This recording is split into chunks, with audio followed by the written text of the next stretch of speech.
And good afternoon / good evening. This is Mariners Baseball as I am here to cover the Apple TV special of this Mariners game.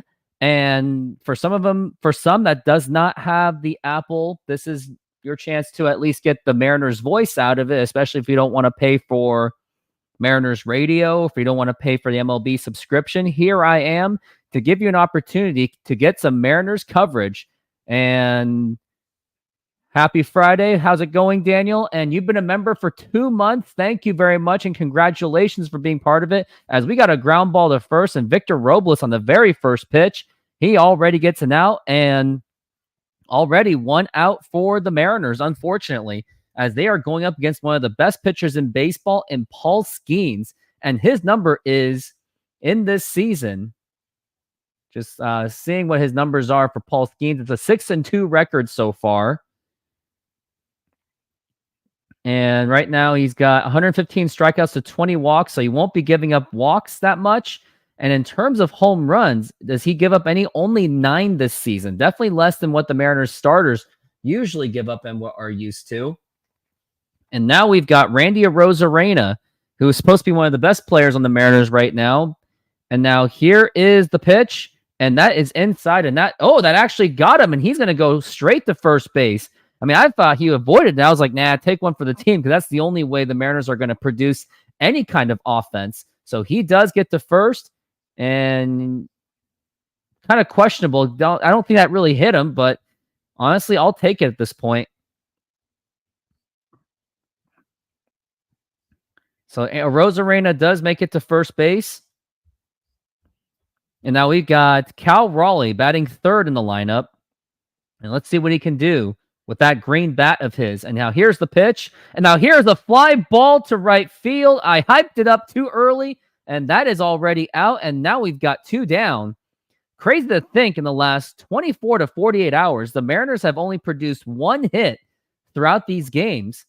And it's just been an absolute embarrassment that this offense has done.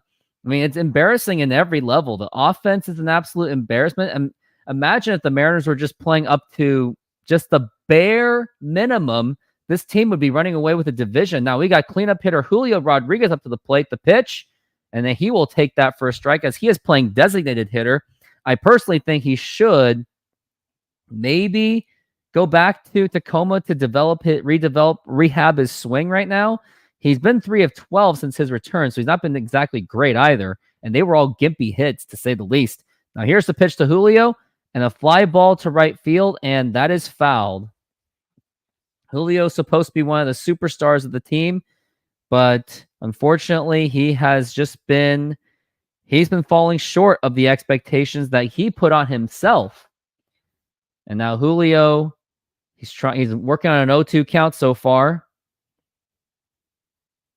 And now here's the pitch. And now here's a fly ball to not so deep left field. Could that be a blooper? And that is going to drop in for a base hit. And now you got and going to third base, and Arozarena gets to third base because it was 2 outs, because that means the runner is allowed to run on that fly ball. So Arozarena got the extra base on that. And now we got runners on first and third with 2 outs, unfortunately. So I don't really expect the Mariners to really get much, especially with Jorge Polanco. He is going to be up to bat. And hopefully Jorge Polanco can figure out to at least get some kind of run in there. Jorge Polanco last game, he did walk and was part of that 1 run. He was the 1 run for the Mariners. And obviously that's not going to get any of it done. And I believe that was Andrew McCutchen who failed to make that play. And now here's the pitch. It's not, because he's a DH. So it wasn't Andrew McCutchen. And that is going to be inside for a ball for Jorge Polanco. That was actually Cruz in left field.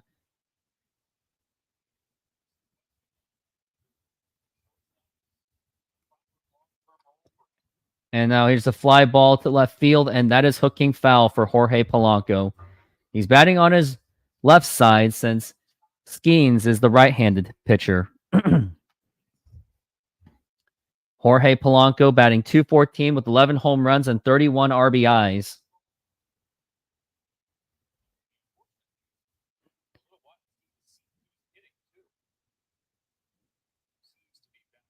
And now Skeens is set with the 1-1. And now here's the pitch. And that was in there for a strike. And where's that strike zone that Apple usually has? I wonder where that strike zone is because it ain't there right now. And hopefully, since it's 3 o'clock, hopefully I can be part of your, or 3:48, hopefully I can be part of your commute for your drive home. And now here's the pitch to Polanco, and that is up high for a ball, 2-2. He's fighting the count with a 2-2 count. 11 pitches in for Paul Skeens.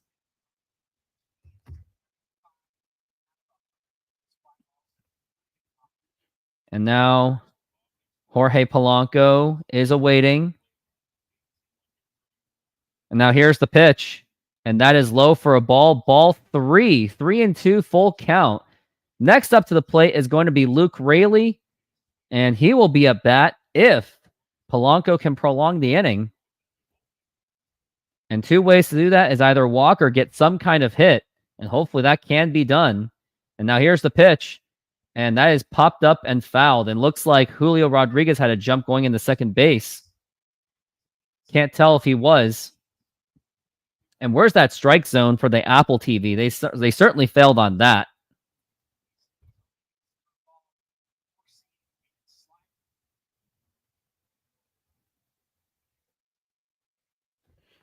Julio at first base. Paul Skeens is ready.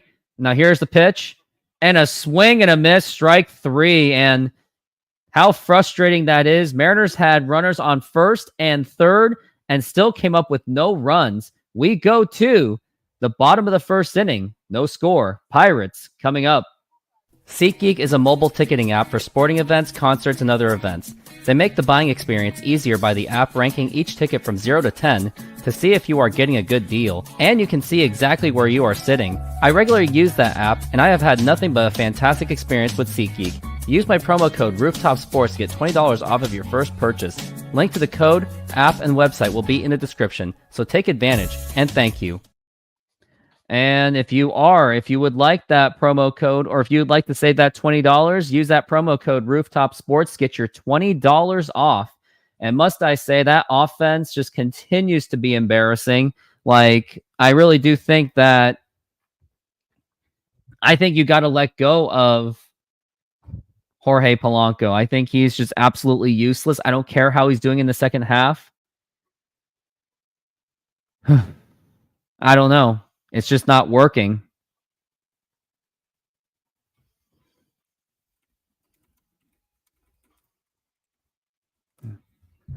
Polanco's been absolutely useless.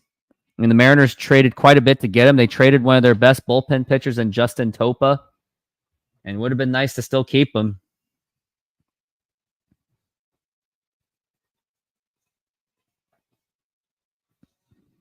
They're showing Griffey with a Budweiser. Very nice.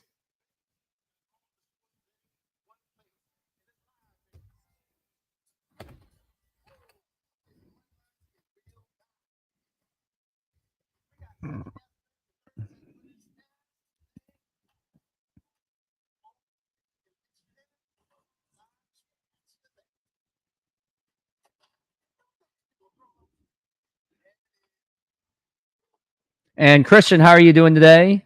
My favorite Chicago fan. And now here's Logan Gilbert, and now here's the pitch. And that is going to be inside for a ball. And Sid Rocks, you are correct. I am streaming.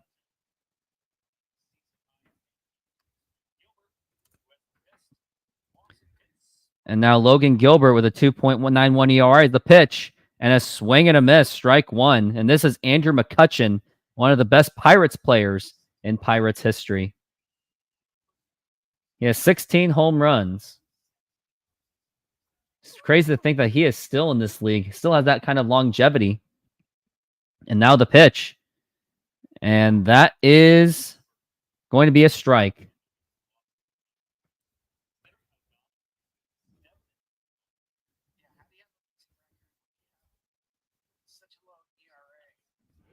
And now here's the pitch. And that's going to be low for a ball. Andrew McCutchen's been on the Pirates since 2023. He had his first stint with the Pirates starting in 2009. He was one of the best players in baseball at the time. And then he bounced around from San Francisco to New York and then Philadelphia. The pitch and a swing and a miss, strike 3. Down goes McCutcheon, and we got one down. He also had a time with the Milwaukee Brewers in 2022. And the lineup that the Mariners or the Pirates do have that the Mariners will be dealing with is Andrew McCutcheon, Brian Reynolds, Cruz, Kiner Felida, Tellez, Brian De La Cruz, Hayes, Grandal, and Taylor. Now here is the pitch, and that is a ball.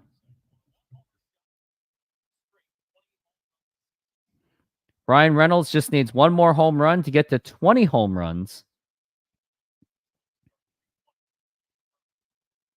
Brian Reynolds, one of the players the Mariners should have traded for or could have, and that would have been a foul ball. Rumors say that the trading package would have required at least Jared Kelenic and Emerson Hancock, but the Mariners, rumors say that they did not even bother going for it.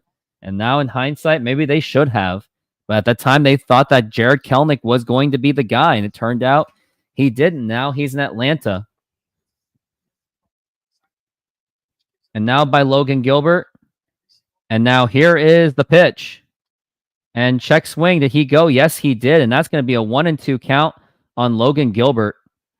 Logan Gilbert is at 8 pitches so far. Has been pitching very well thus far, at least. And yeah, Brian Reynolds really did go through it. He really knew it. And now here is the pitch. And that's going to be fouled again. And you don't want to see these pitch counts going up. You really don't.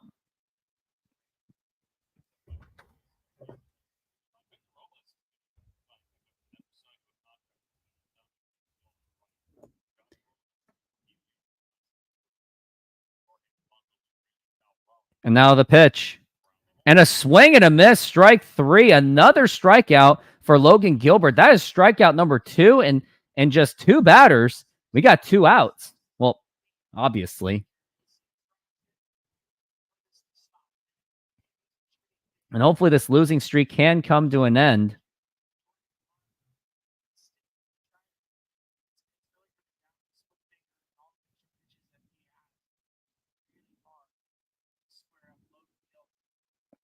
And now we've got the third batter. Now here is O'Neal Cruz, and that's going to be outside for a ball. He topped out to a 100-mile-an-hour fastball. Unbelievable.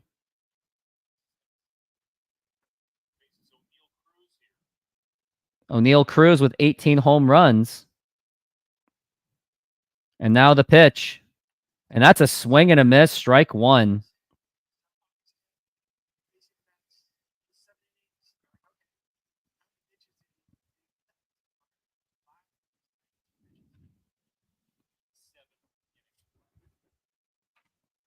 And now here is the pitch.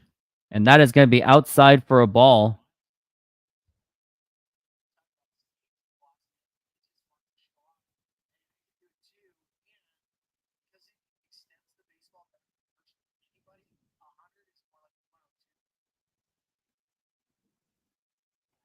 And now here is the pitch. And that's going to be a foul ball.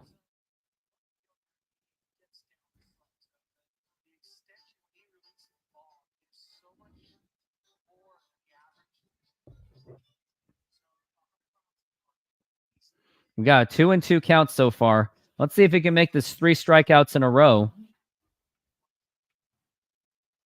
And now Gilbert the set. Here's the pitch. And that's going to be outside 3-2. He tried to get him to bite on that one as he does not want to give him the easy ones. And we'll try this again with a 3-2 count. Paul Skeens being shown in the bullpen or in the dugout. And now we've got the 3-2. And that's going to be foul ball. 100-mile-an-hour fastball for Logan Gilbert. 16 pitches. That does make me nervous.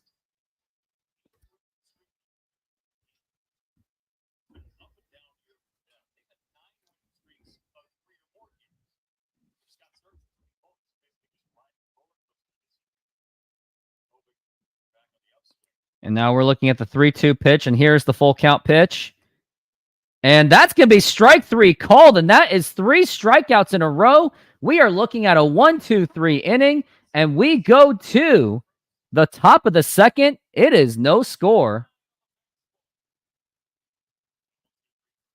You are actually 5 pitches ahead from my radio app. No delay today. Well, you're using mine, that's for sure. And spread the word that I do have a channel that does dedicate to doing play-by-play.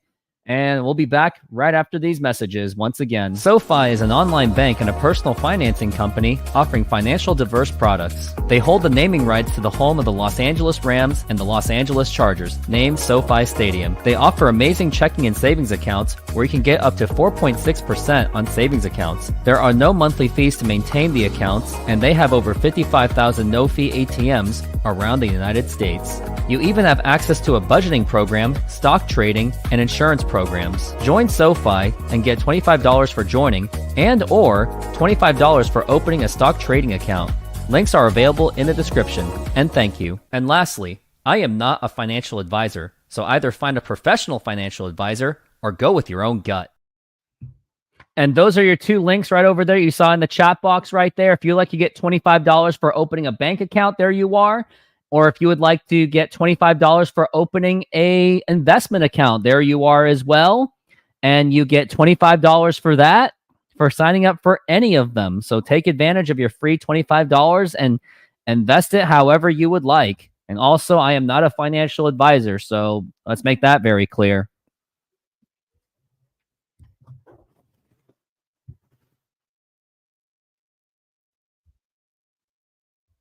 Looks like they're showing more Apple content related things.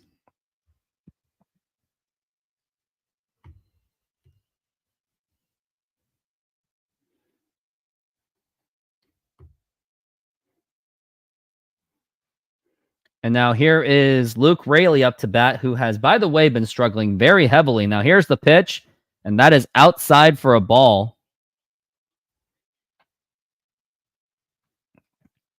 Luke Raley with 14 home runs, 36 RBIs, and batting .228. And now here's the pitch. And a swing and a miss. A very lazy-looking swing. Not a really good approach to the plate at all. 1-1. Pittsburgh does quite have a pretty beautiful stadium, I must say. Now the pitch. And that is a foul ball.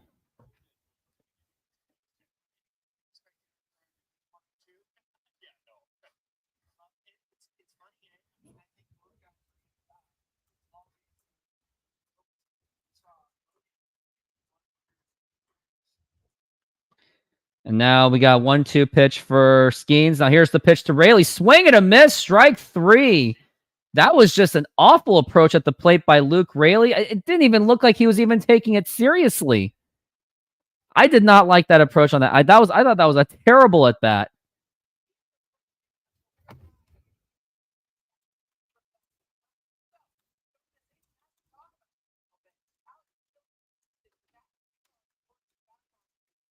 And now here's the pitch. Oh, can zone, and he takes it way outside for a ball.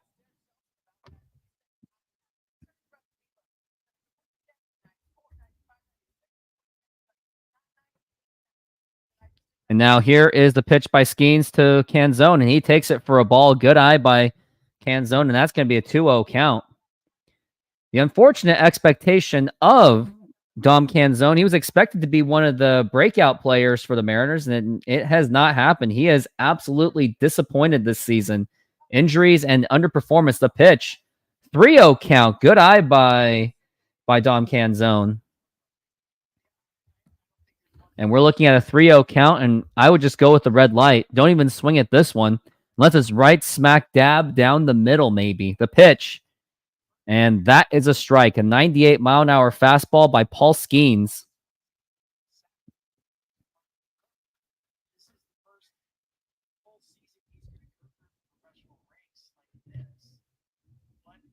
And now here is the pitch by Skeens. And that is outside ball 4. And Dom Canzone got a pretty easy walk. Didn't really make the ridiculous swings. Maybe Luke Raley would have been on base as well if he didn't make such terrible approaches on that swing.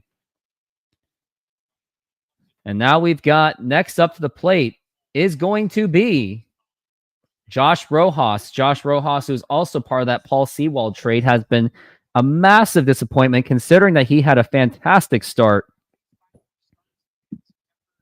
And now here's the pitch. And that is outside for a ball.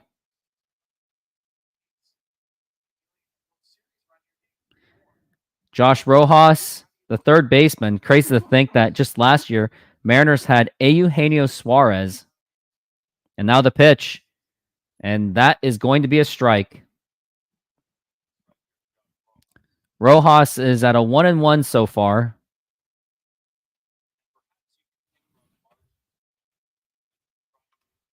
Rojas batting .232 with just 6 home runs, 23 RBIs. Disappointing season. And now the pitch. And now here's a fly ball left field, and it's not going to get anything done. And he makes the catch. It looks like we had a defensive arrangement happening. And now we got 2 outs. Next batter is going to be Leo Rivas. Not sure about this one either. At this point, maybe should have give. I don't know. I really just don't know. And now we're looking at Paul Skeens. And now here's the pitch. And that is outside for a ball. And it's going to be a 1-0 count for Leo Rivas. Rivas is batting .194 with 4 home runs on a .500 OPS. And now the pitch. And that is outside for a ball.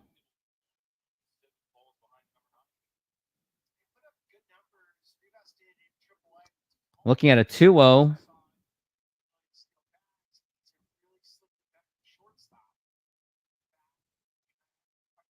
And now the pitch.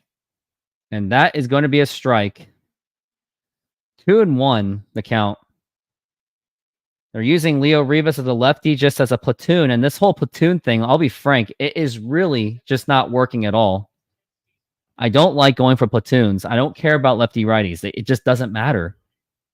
And now the pitch. And that is going to be a ball, 3-1. Can't really play the matchup ball.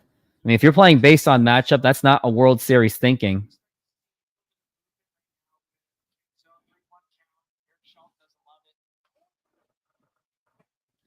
And now we're looking at a 3-1 count. And now here's the pitch. Swing and a miss, strike 2. It's a 99-mile-an-hour fastball. It was a huge swing and a miss. And it was just right down the middle. Just couldn't get to it.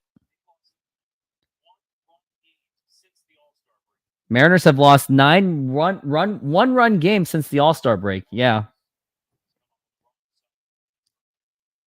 Pittsburgh on a 10-game losing streak. And we're looking at the 3-2. And now here's the pitch. Runner goes. And that is going to be foul. Already, Mariners are on 2 outs.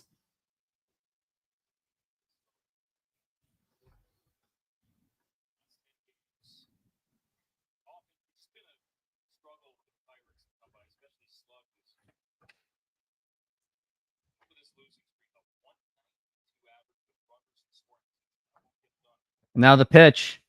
And that's going to be popped up and still fighting on a 3-2 count so far.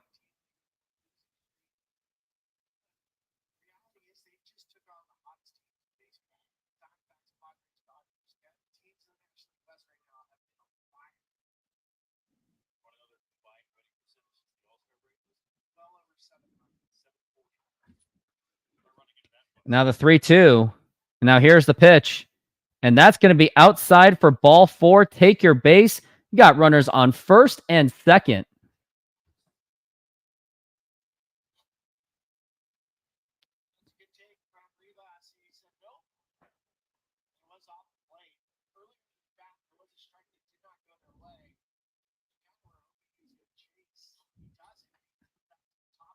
And we got runners on first and second. And I would assume that it's going to be top of the lineup, Victor Robles, who recently signed a 2-year extension, but hasn't really done anything since that extension. Maybe should have waited till the end of the season. The pitch, and that is outside for a ball, 1-0. I don't think I was ready to reward a guy who barely just cracked into the Mariners lineup. I personally wouldn't have given that extension. I would have waited till the very end. Now the pitch. Check swing. Did he go? He did not go.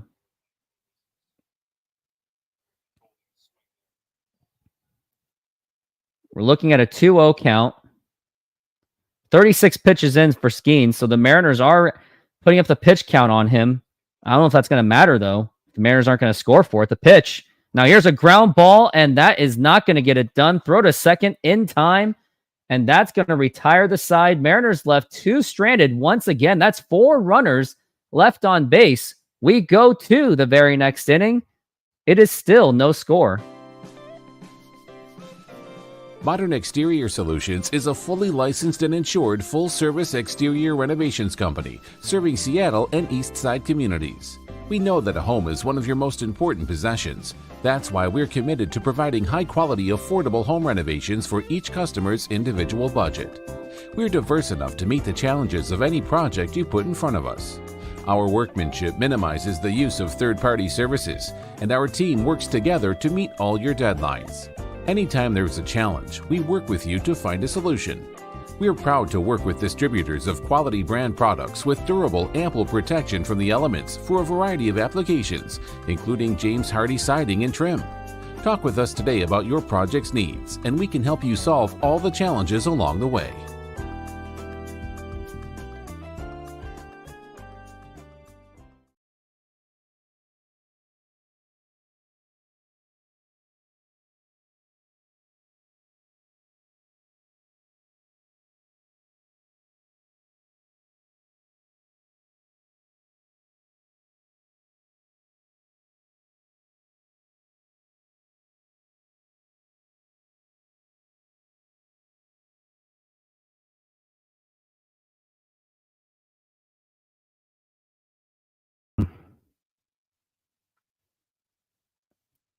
Yeah, pretty much right after we gave him the extension. I didn't even know what to say about that extension, to be honest with you.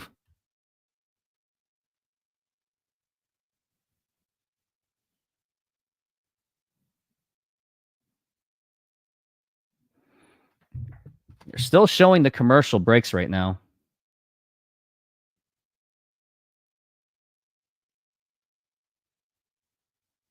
And now we are back from the break. Pretty rigid transition. Now here's the pitch. And that is in there for a strike. Got Isaiah Kiner. I can't even say it. Felfa? I'm just going to call him Isaiah. We're looking at the 0-1. And here's the pitch. And that is in there for a strike. Yeah, I agree with Kevin Kirby. They gave the extension way too early. And we're looking at the 0-2. And now here is the pitch. And that is going to be outside for a ball 1-2.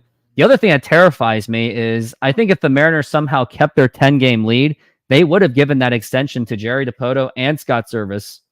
That would have terrified me. And now we got the 1-2. And now here's the pitch. And that is inside for a ball. 2-2 the count.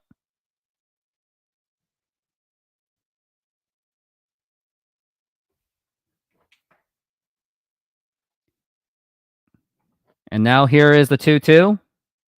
And a swing and a miss, strike 3. I think that's 4 strikeouts in a row for Logan Gilbert, and he is just absolutely on fire. Sid Rock says if he was playing super good, by then it could have cost them more. Well, John Stanton, open up your freaking pockets.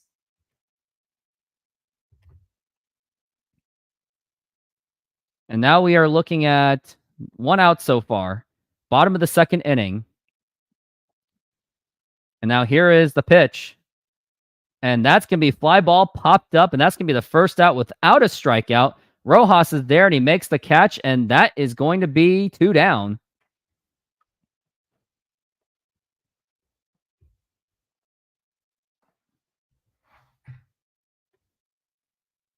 Just gambling like they always do. Yeah.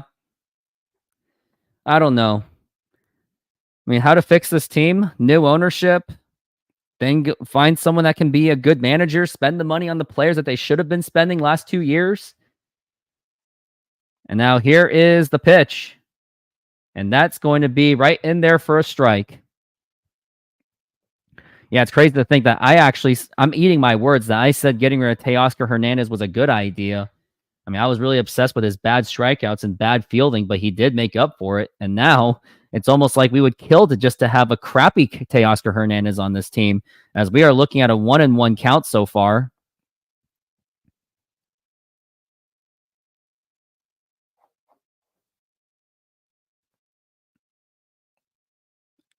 And now here is the 1-1. And that's going to be a fly ball popped up. And is that going to be playable? Canzone is there and makes the catch. And that's going to be out number 3. And we go to the top of the third. It is still, unbelievably, no score. Are you looking to optimize your office, studio, or man cave? The Glance LED ticker may be for you. It is a customizable LED display providing real-life sports scores, stock prices, crypto, the news, and even the weather. Use my promo code RoofTopSports to get 10% off the purchase, and thank you. Yep, and I will show you the link in just a few moments of which one to use.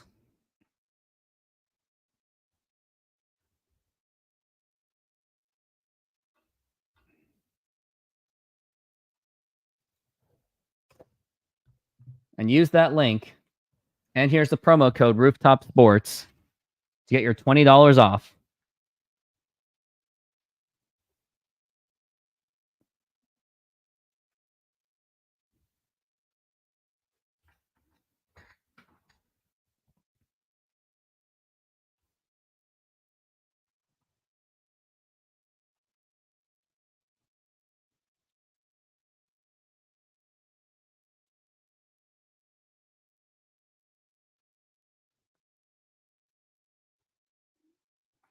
Well, man, Mariners have only gotten 1 hit, and somehow they've also left 4 men on base. When Paul Skeens, it seems like that he was trying to hand it to the Mariners on a silver platter, and the Mariners are they're like that spoiled child that's giving everything that they want, and they're still screwing it up. And to make matters worse, Mariners are playing against the Chicago White Sox. I'm sorry, the Astros are playing against the Chicago White Sox, though knowing that they're playing the White Sox, the bare minimum for the Mariners is to actually sweep. You've got to sweep, because if you don't sweep, you're probably going to lose a game out of it, because it's probably guaranteed that Houston is going to sweep the White Sox. Seasons without postseason appearance, longest drought current is the Tigers with 9, Angels 9, Pirates 8, Kansas City 8, and crazy to think that the Mariners owned it by a huge margin at one point. And now we got Randy Arozarena up to the plate. He got hit by the pitch last time. And now here is the pitch. And that is outside for a ball. And that's a 1-0 count. He's batting .220 with 16 home runs and 42 RBIs. Hit by the pitch. And now here's the next pitch. And that is going to be in there for a strike. 1-1.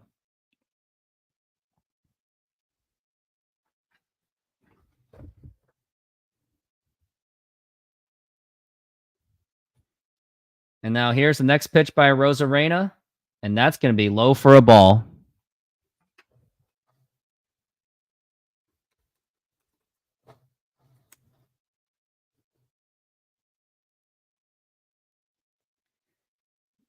Two and one for Arozarena. And now here's the pitch. And that's going to be a foul ball. He had a nice cut to it, but just didn't happen. I can't see the batting today. So is Skeens on fire, or is it typical bad swings by our guys? At this point, it's just going to be bad swings. I'm not going to blame this on good pitching. It's just bad swings by the Mariners. Like the fact that they only had 4 runs in the entire series against a bad Tigers team really says it all. So I'm not going to blame this on Skeens being good. I'm going to blame this on the Mariners being the Mariners. And now here's the pitch, and that's going to be low for a ball. Full count 3-2. I mean, the working the count, great. It's just that when they strike out, it's all on really bad swings. Polanco and Luke Raley really stick out like a sore thumb on their bad strikeouts. And now here's the 3-2 pitch. And that is strike 3 called. And I don't know why he thought that was a ball. That was just practically right smack dab down the middle. That's something he should have swung at. And now we've got 1 out here in the top of the 3rd inning.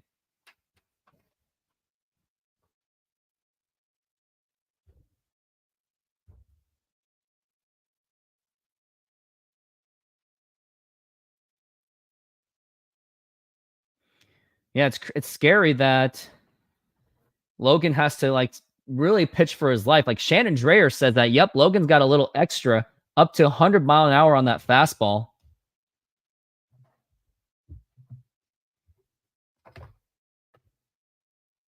And now here is Cal Raleigh and a swing and a miss, strike 1. We're looking at a 1-1 count, and I'm almost starting to regret covering the Mariners on this because this is just so painful. The offense doing absolutely nothing. Like, it's almost like we're expecting, could this be the offense to expect for the rest of the season? And now here's the pitch. And that's going to be fly ball popped up. That was practically a golf swing. And he makes the catch. And now we've got 2 down already. Mariners just can't seem to get any kind of runs in there. Now we got Julio Rodriguez up to the plate. And this Mariners offense continues its ineptitude. It really just does.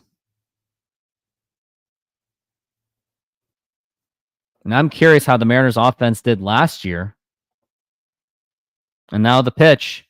Now here's a ground ball right to the shortstop. That is not going to get it done. The throw to first in time. And you can tell that Julio Rodriguez is not 100%, especially the way he ran. He did not try to leg that out.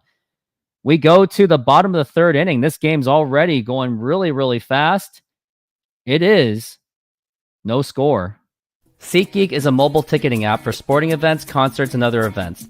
They make the buying experience easier by the app ranking each ticket from 0 to 10 to see if you are getting a good deal, and you can see exactly where you are sitting. I regularly use that app, and I have had nothing but a fantastic experience with SeatGeek. Use my promo code RoofTopSports to get $20 off of your first purchase. Link to the code, app, and website will be in the description, so take advantage, and thank you.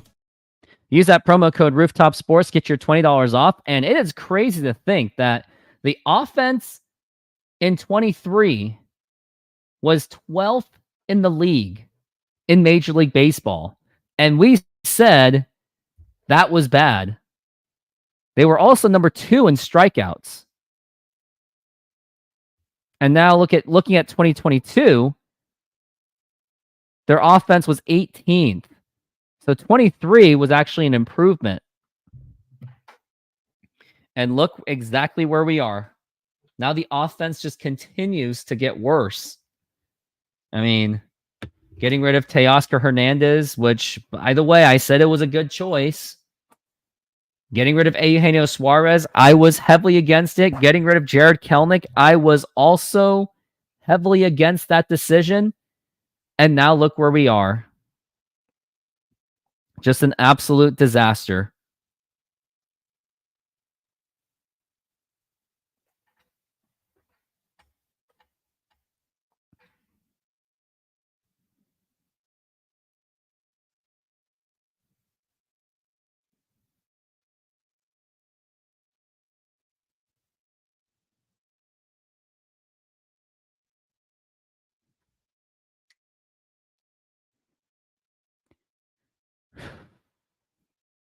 And now we are back from the break. Longest streaks without a division title belongs to actually the Colorado Rockies with 31. And Florida Marlins, or Miami Marlins, with 31. And now here is Logan Gilbert up to the plate.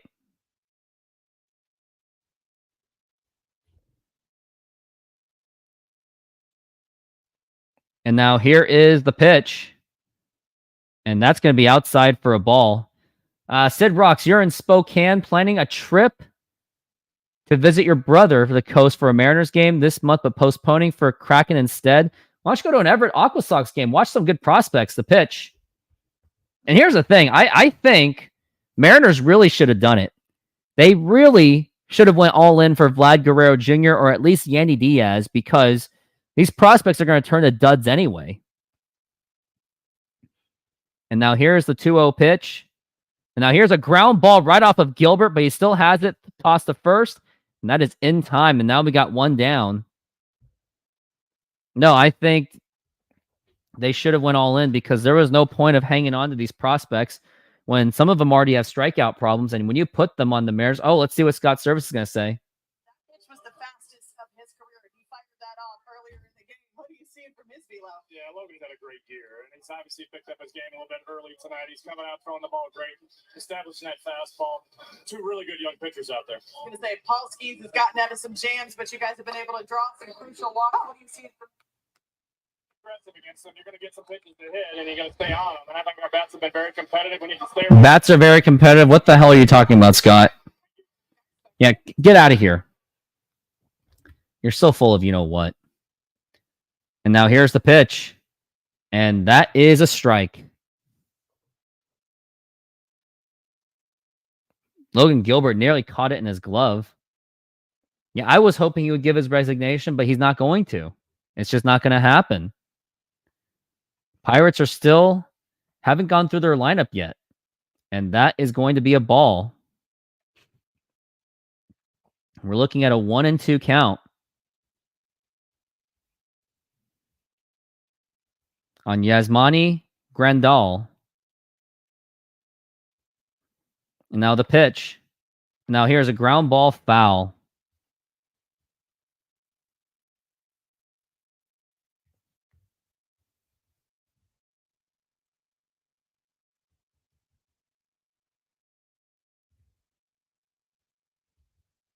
And now we're looking at the 1-2. And here is the pitch. And now here is a line drive to right field. And that is going to drop in for a base hit. And there goes that perfect game. And now we got a man on first base with one out. And hopefully they can pitch this into a double play at least. I mean, it's pathetic that the Mariners can't even have a hit like that. Their only hit of the entire freaking game was basically an accident bloop. It's pathetic. Like, even against the worst pitcher in baseball, they still can't even do anything. And now the pitch. And now here's a fly ball to deep center field. And Robles is there, and he makes the catch, and that's going to be 2 outs. TK says, what you said about the Rockies and Marlins division drought, they are both in their 32nd season, never won a division. And yet, the Marlins as wild card teams have 2 World Series championships. It's embarrassing.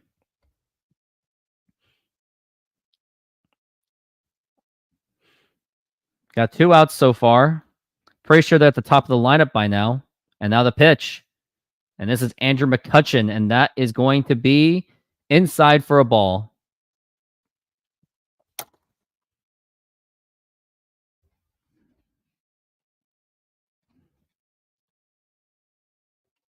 And now here's the 0-1.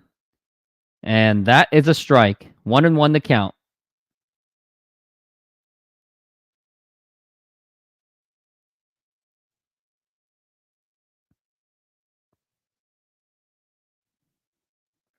Now we're looking at the 1-1. And now the pitch. And that's going to be popped up again. And is Rayleigh going to be there? And he makes the catch. And he gets to go straight into the dugout. What a catch by Luke Rayleigh. And that's going to retire the side. We go to the top of the 4th inning. It is still no score.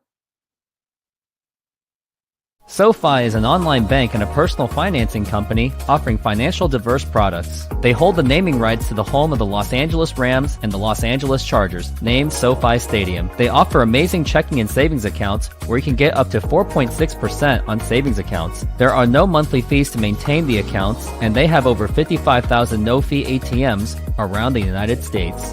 You even have access to a budgeting program, stock trading, and insurance programs. Join SoFi and get $25 for joining and or $25 for opening a stock trading account. Links are available in the description. And thank you. And lastly, I am not a financial advisor, so either find a professional financial advisor or go with your own gut. Yep. And if you want your $25 for opening a stock account or a bank account, there is your opportunity. And give me just a moment. I think I have to sneeze.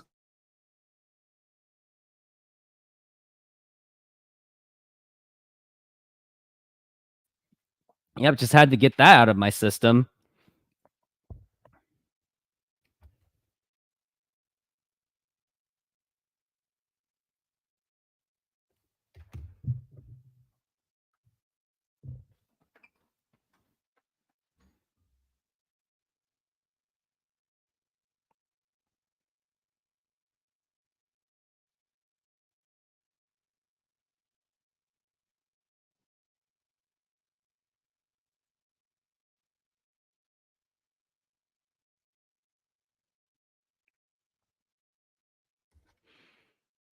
And they're still showing the Apple TV commercials. Never really seen much Apple content of anything.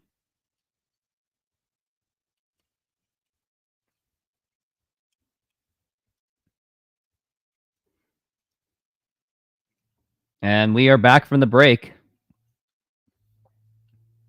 Showing the nice bridge of Pittsburgh.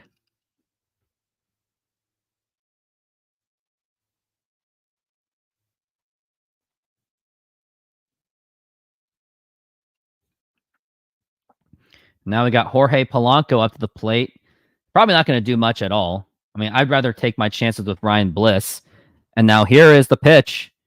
And that is going to be in there for a strike. In the top of the fourth inning, 48 pitches for Paul Skeens. Batting .213. 11 home runs for Polanco, the pitch. And that's going to be inside for a ball. And that's going to be a 1-1 to count.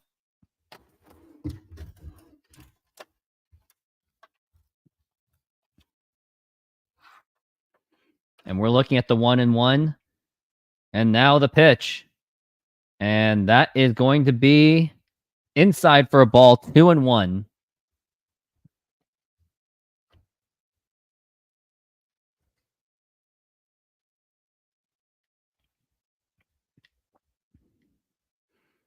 And now here's the 2-1 pitch. And that is a strike. That was in the inside, and Polanco did not like that call. But at this point, he kind of deserves calls going against him. Yep, and the umpire fell for that sell job by the umpire, or by the catcher. And now we're looking at the 2-2. And now here's the pitch. And that is up high for a ball, 3-2. So at least Polanco is not exactly just swinging at will or anything like that. It's just that he just can't get a freaking hit. It's to the point that we're celebrating walks, which is really sad. And now here's the 3-2. And that's a ground ball foul. We're looking at a 3-2 count so far. Paul Skeens has mostly pitched fastballs. So the Mariners really should be feasting on him, but Paul Skeens knows that they can't hit for crap. And now here's the 3-2, and that is outside for ball 4 as Polanco draws a walk, and we got a man on first base for Luke Raley and see if he can do any kind of damage. But the likelihood of that happening, not exactly in our favor.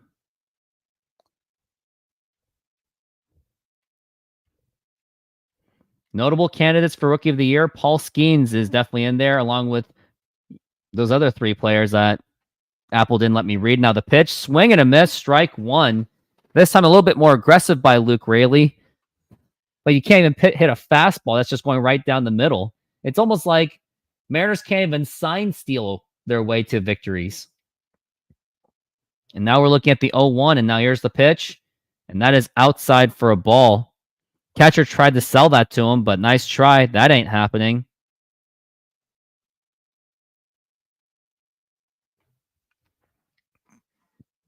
And now we're looking at the 0-1. And now the pitch. And that is outside for a ball that gets on by, and now Polanco gets a free bag to second base. I mean, we got 2 outs. We got no outs. a favorable count, Polanco at second base. What exactly can go wrong? I think anything can go wrong on this one, unfortunately. And we're looking at the 2-1 count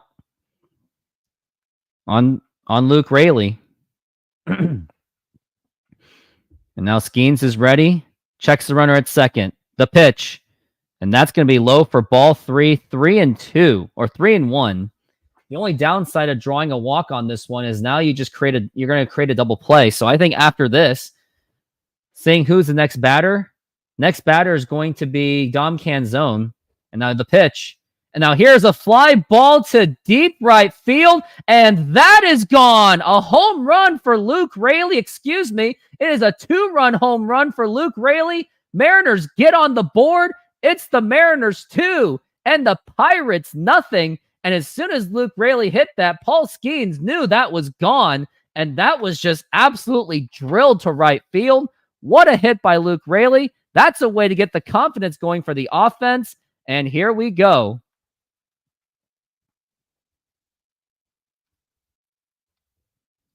Mariners jumping out to a 2-0 lead on a Cy Young type pitcher named Paul Skeens. Great swing by Luke Raley. 15th home run of this season. And now the pitch. And now it's a ground ball foul.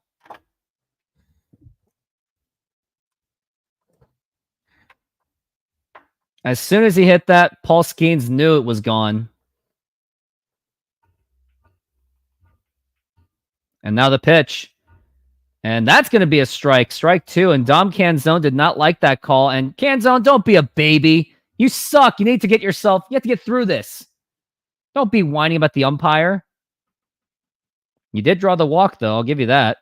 And now the 0-2 pitch. And a swing and a miss, strike 3. You're going to blame the umpire on that one. And that is going to be 1 out. Got to score more. 2 runs is clearly not going to be enough for this Mariners team, as the Pirates do have some formidable offensive players. I mean, the Mariners really did set that bar low, so anything above the Mariners have at least an offense better than the Mariners. Canzone with a horrible swing. And now here's Josh Rojas. And that is a strike. And we're looking at the 2-0 count. Rojas has a .231 average with 6 home runs and 23 RBIs. And now the pitch. And a swing and a miss, and he kind of fouled on him himself, or he just fell. And that's going to be an 0-2 count. And looks like Trainer's going to be out there along with Scott Service, and looks like Josh Rojas might be a little bit shaken up.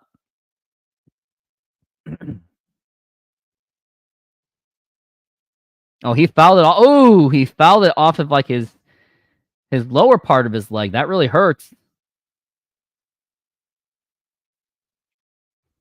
We're looking at the 0-2, and hopefully Josh Rojas is okay, because if he is hurt, that's going to probably bring back Ryan Bliss. At this point, I kind of want to see Cole Young just get a shot, but because the race is just too close, I don't think they're going to take that kind of risk. Now, if the Mariners were not contending at all, Cole Young would probably be on this lineup right now. And we're looking at the 0-2 for Josh Rojas. And now here is the pitch.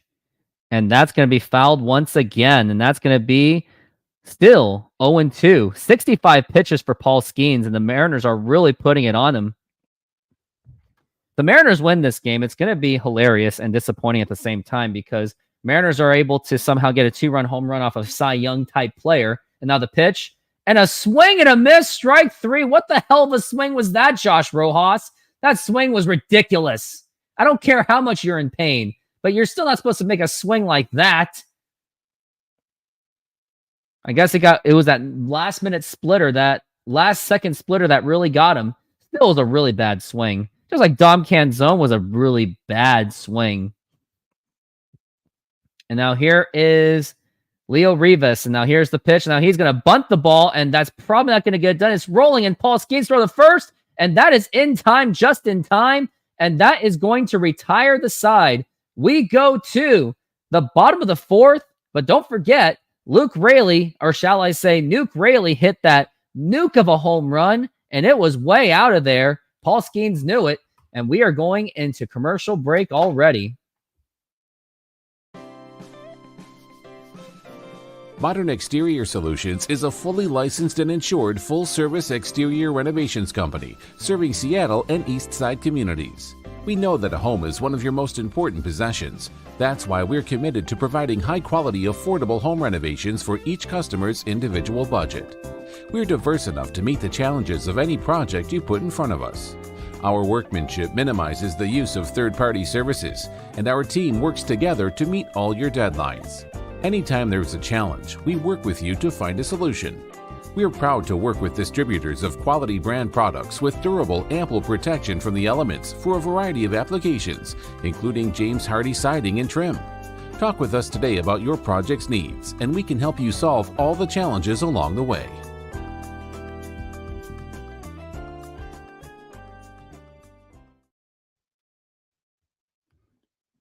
And use that promo code Modern Rooftop to get your 20% off if you're going to get some kind of home improvement going to be done. As we are now on commercial break once again.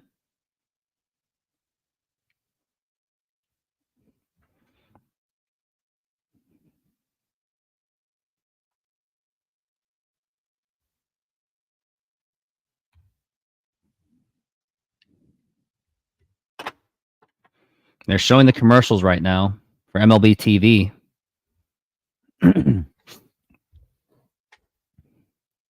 Out of market games. That's great. But what about the in-market people? Don't we matter in the in-market fans? Nope. Gotta go to the cable company. Because that cable company's got to survive, right? Even though everything's gone streaming at this point anyway.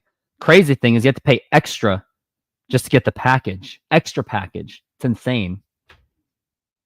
And now we are almost back. Yep, we are back from the break. And terrible transition job by Apple, to be honest with you.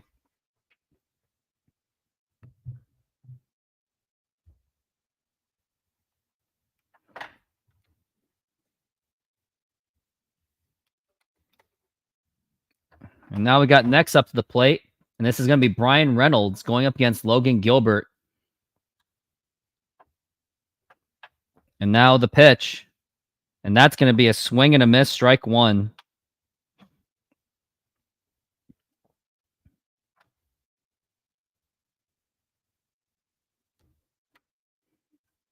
Brian Reynolds is 0 for 1 with a strikeout. He's working on an 0-1 count. And now the pitch. And that's going to be inside for a ball. And that's going to be a 1-1 count.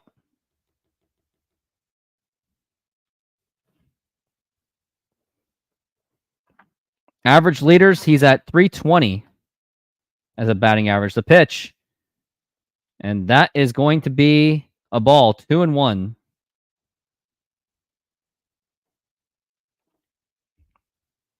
Brian Reynolds has a 37% chance of reaching base, so he does pretty well. And now the 2-1 pitch.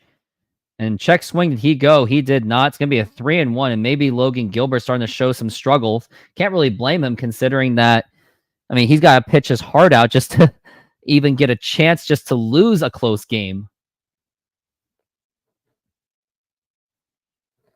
And now here is the 3-1. And that's going to be ball 4, take your base. And you can see that frustration on Logan Gilbert's face.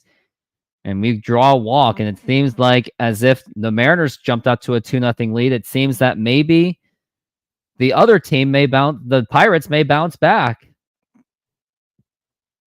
And they're showing a meaningless game right now with Boston and Baltimore. But doesn't really have anything. Well, I guess it has something to do with wild card implications. And now the pitch. And check swing, did he go? Yes, he did. And that's going to be an 0-1 count on O'Neal Cruz. And did he really go? He actually didn't go. So the umpire kind of goofed it up, but I'll take it. And we're looking at the 0-1, and now the pitch. And that is going to be right in there in the middle for strike 2. Surprised that O'Neal Cruz didn't go for that one.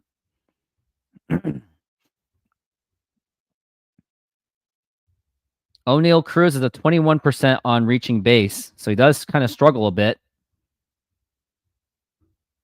And now the pitch, and that's going to be low for a ball. And to get an idea on O'Neal Cruz, his batting average is 260. He's 0 for 1 who has struck out already, but he does have a 781 OPS to make up for it.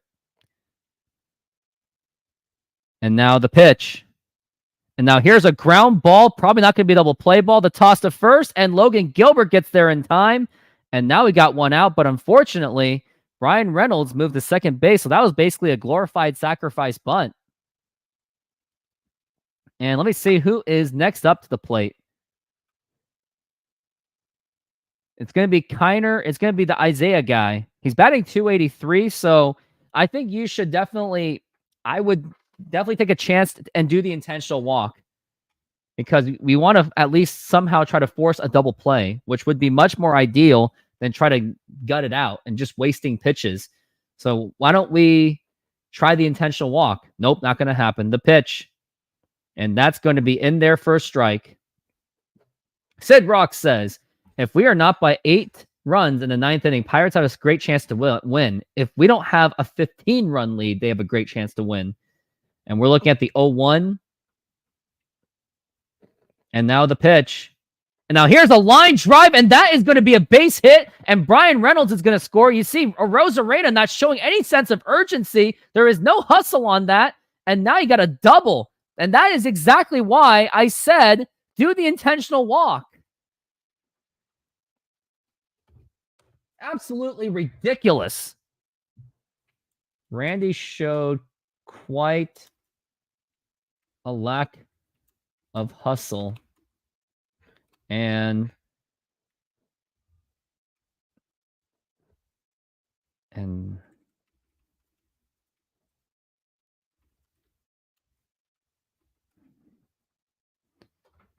now we got 2-1. I mean, as soon as the Mariners score, the Pirates answer right back. And now the pitch. And that's going to be low for a ball. Like, I'm telling you, like, do the intentional walk. The guy at first, if you put the guy at first who's batting right now, he's not going to be any fast. So you can easily get a double play. I just don't get it. It's just this lack of strategy is the reason why the Mariners keep losing. I don't think it's a personnel problem. I think it's a strategic problem. And now the 1-0. And that's going to be low for a ball. And at this point, just put him on base. There's no point of just wasting pitches. Since Scott Service is so obsessed with pitch count. And now the 2-0. And that is a strike. Yep, Scott has not found the IBB button on his iPad. Like, I think that should have been an intentional walk job, especially when a guy is batting 283. And this guy looks like a tall version of Dan Vogelbach. A nice sell job by Cal Raleigh. The 2-1. Again, with all these pitches that you have done, you could have just intentionally walked him. And at this point, just save your arm and do the intentional walk. I just don't understand Scott's strategy in this game. This is why we're going to lose. And now the 3-1 pitch. And there is a ground ball, and that's going to be the second out of the game to toss the first in time. But then you got a runner going to third base. And this is where you get a little bit nervous. As soon as Luke Raley hit that home run, if you were the gambling man, I think you would have put your money on the Pirates. And I would. They're at a plus 160. Kind of a too thin of a bet to make, though. I would have waited until the Mariners had 2-0.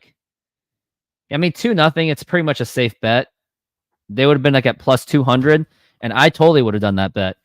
The problem is I'm not at a casino gambling. I'm at my home doing a Mariners game for you guys.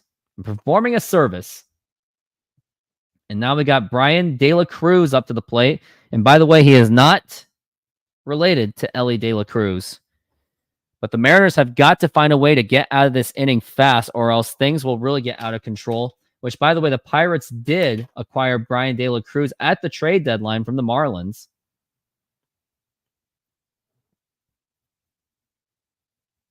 And now the pitch. And that's going to be low for a ball. And the pitch count continues to go up. And Logan Gilbert's kind of showing his struggles right now. 55 pitches so far. It's already going beyond the pace that I want. And now the pitch. And Cal Raleigh really tried to sell it to him, and that's going to be a ball 2-0. This is certainly not an easy inning.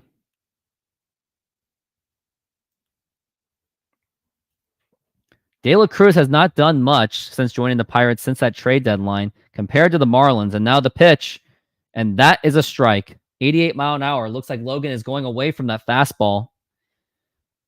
And look, and with the more extended inning by the Pirates, you're going to see a much more, little bit slightly rested Paul Skeens. And now the 2-1 pitch. And now here's a ground ball. It is going to be fielded by Rivas. The throw to first. And that is in time. And the Mariners kind of get out of this jam. Not really, because the Mariners gave up 1 run.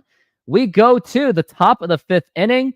Mariners lead 2-1. Just barely. SeatGeek is a mobile ticketing app for sporting events, concerts, and other events.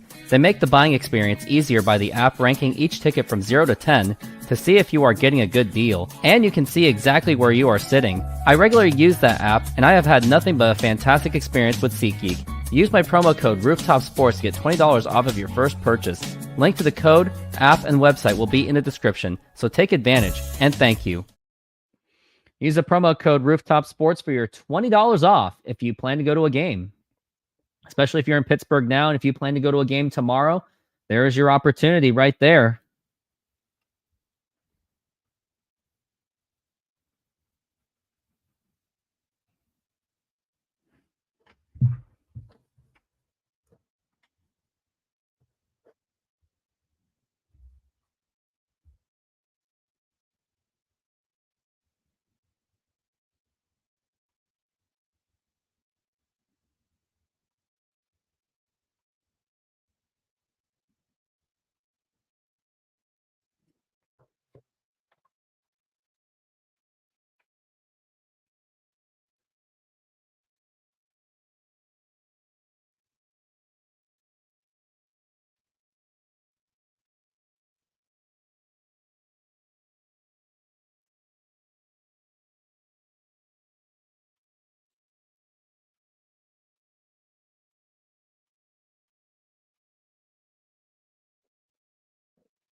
Commercial break is still ongoing at the moment.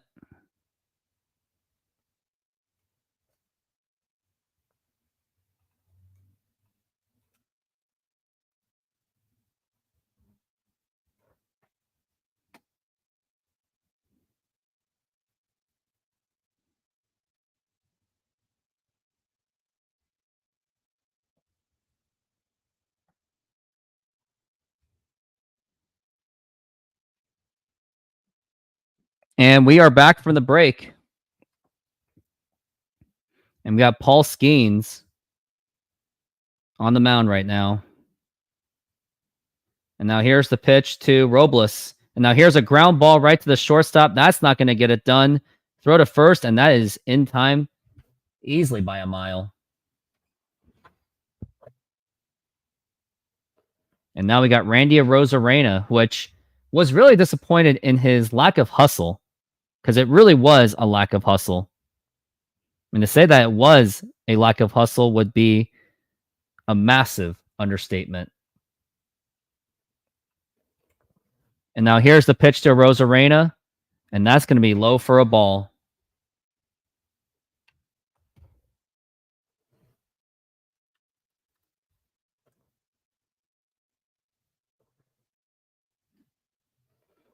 And now here's the pitch to Arozarena again, and that's going to be a ball.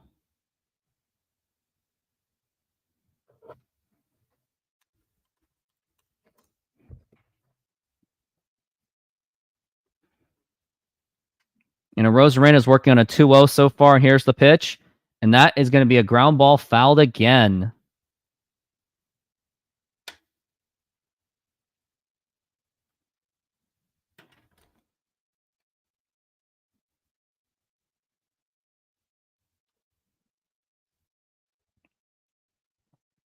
Now we're looking at the 2-1 count. And that's going to be strike 2.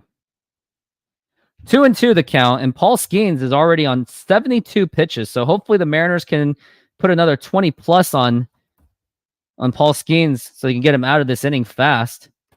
And now the 2-2. And check swing, did he go? He actually did not, which is very surprising. And now that's going to be a full count 3-2 for Randy Arozarena.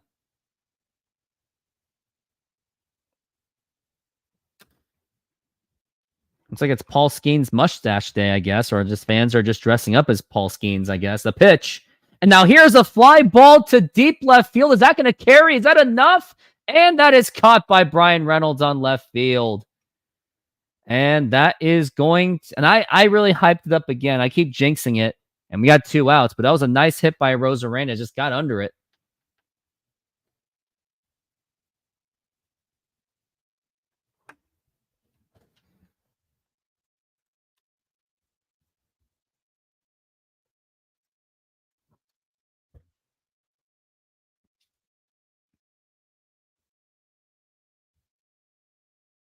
Now here is Cal Raleigh, and that is going to be a foul ball. It just proves that the way that, Logan Gilbert and the defense, they gave up the one run already. It really proves that it's only a matter of time that Pirates score again. And now the pitch. And a swing and a miss, strike 2. Cal Raleigh with another terrible swing. He does not look comfortable at all. We're looking at a .213 average, 26 home runs, 76 RBIs.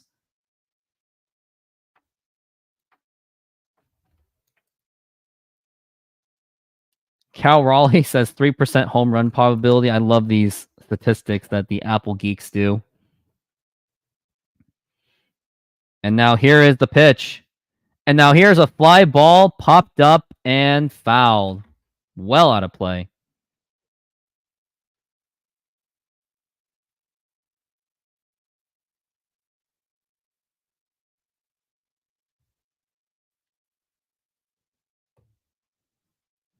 And Cal Raleigh's looking at an 0-2. And now the pitch. And that's going to be low for a ball. 1-2.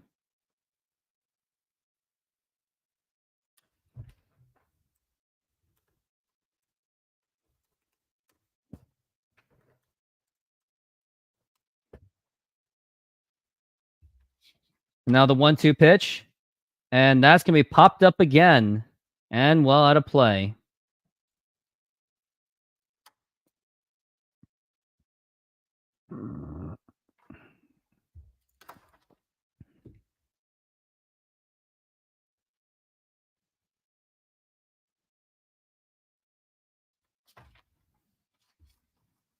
Now here's the 1-2 pitch. And a swing and a miss once again. And that is going to be strike 3. Just frustrating to watch that.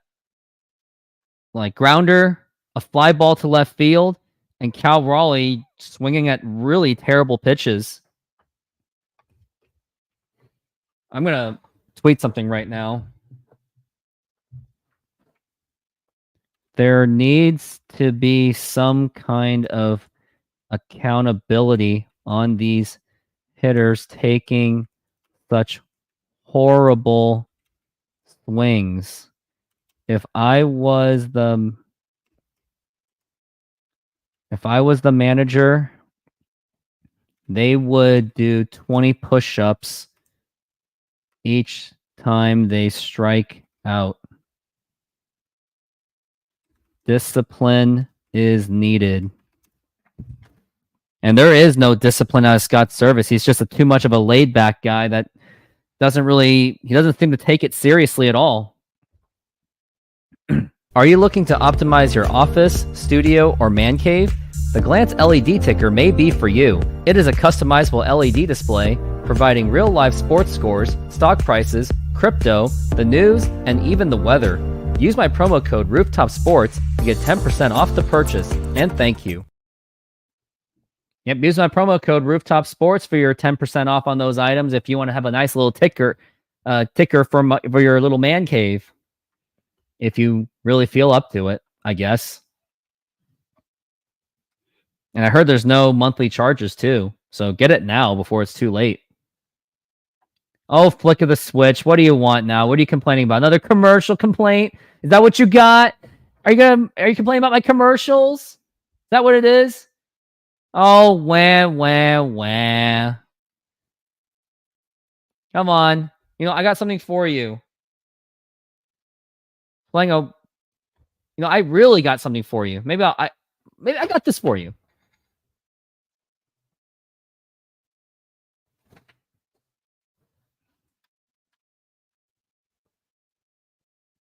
And we are back from the break. Nice little gorgeous evening here in Pittsburgh. And now Logan Gilbert's up to the plate. And now here is the pitch.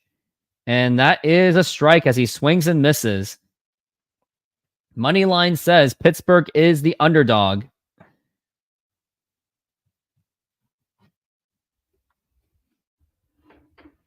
And now the 0-1. And that's going to be a strike again. Harry Ford would be the favorite of the replacement, but could you really go through all that development again? I think it's just bad management, because if you put Cal Raleigh on another team, he'll instantly play better for sure. The 0-2. Swing and a miss, strike 3. Finally a strikeout by Logan Gilbert, as it has been a while since he has struck him out. That should be strikeout number 6 for Logan Gilbert. Probably going to be number 5. I think it is 5. Cal is my favorite Mariner. His defense is solid. Offense is good overall, except he just swings and misses. And flick of the switch. This was for you, by the way. For your complaining about my commercials, I'll actually show it to you on commercial break. And now here is the pitch. And now here's a fly ball drilled to right field. Forget about that one. That was just absolutely bombed. Even more bombed than what Luke Raley hit. And now this ball game is tied at 2-2. And must I say, Grandal hit that. It was 404 yards, and I could not believe how absolutely just destroyed that was. Like, you tell me how much destroyed that was, and I just don't really have words to say. Like, the moment it left the bat, you knew it was gone. And it was a fastball hanging kind of right down the middle, too. And he just flipped the bat because he knew it was gone. And now here is Taylor in the pitch. And you're giving it up to all these bottom guys that are batting like 205. Another guy is 205. So you're giving up home runs to guys that are bums.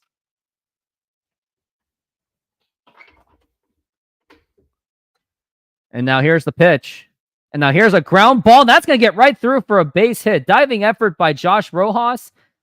And now things are just getting out of control. And it's just as soon as the Mariners offense does their part, the pitching cannot hold their end of the bargain. Logan Gilbert looks like he got a little bit comfortable, just kind of pitching like lazy pitches. That was like kind of right down the middle too. That's something you can't really do. It's like there seemed to be some kind of complacency.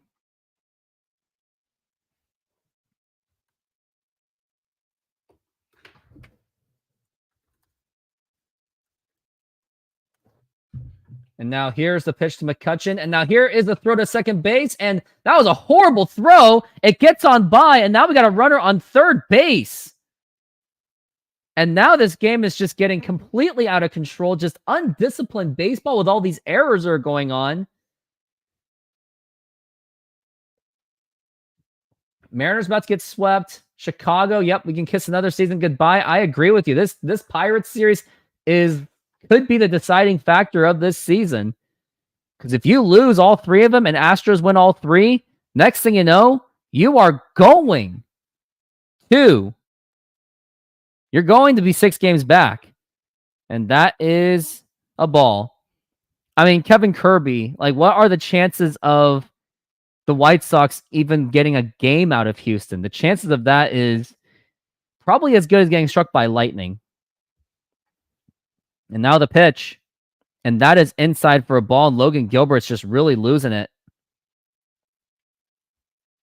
Andrew McCutchen He's 0 for 2, but doesn't seem to matter now because now the Pirates have that momentum. And yeah, I agree. This is on Logan. He got complacent. The pitch. And that's going to be low for a ball. And his pitching location's been atrocious too.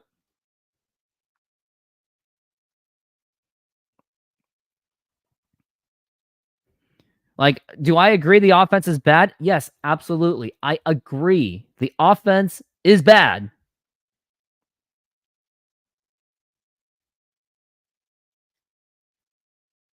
And now the pitch. And a swing and a miss, strike 2.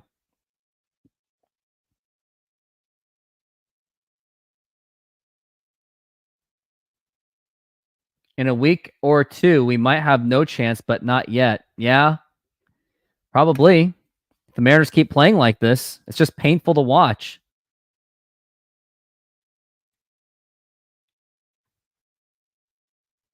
I mean, what the Mariners have been doing offensively is pretty much statistically impossible. And we're looking at the 3-2, and now the pitch.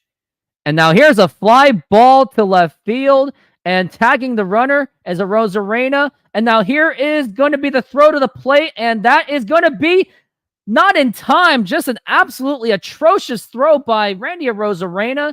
You saw that the very lackluster effort out of his outfielding. Now I can see why his trade value was just so bad, was because of his lackluster defense. The throw was just really bad.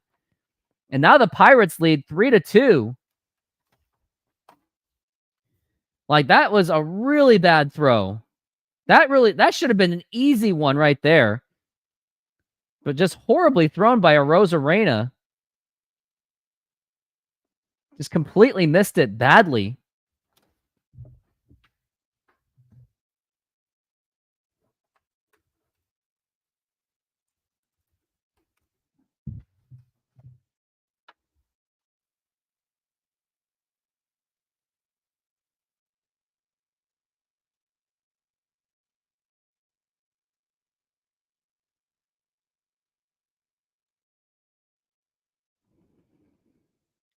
And now the pitch.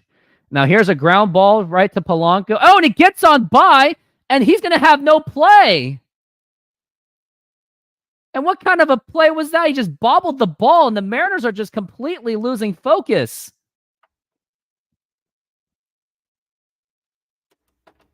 Like,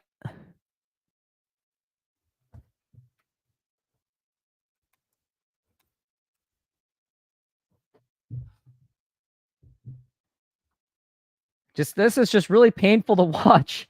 It's almost like I should have just picked up a shift from my don't quit your day job situations. This is totally not worth it. But yet I'm doing it so I can suffer for you guys. So you guys don't have to.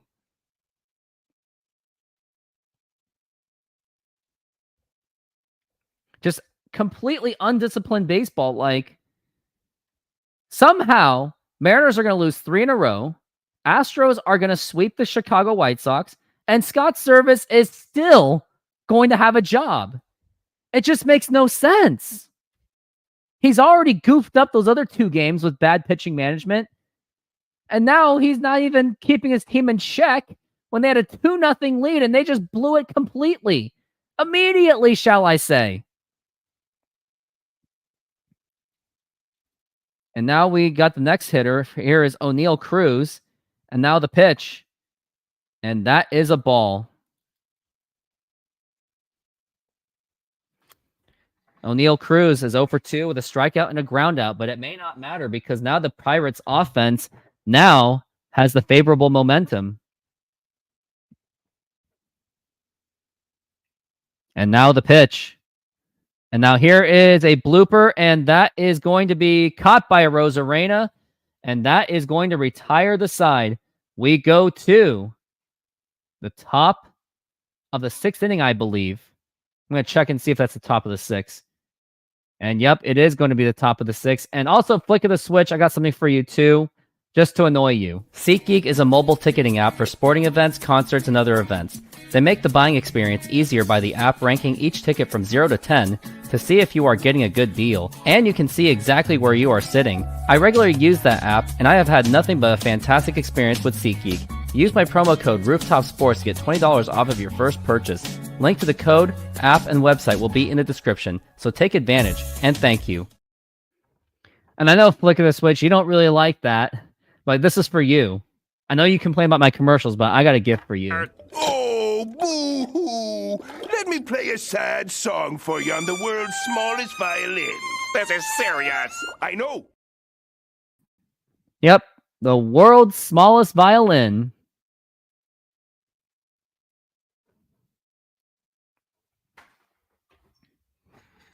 Man, I cannot believe the Mariners just blew this lead.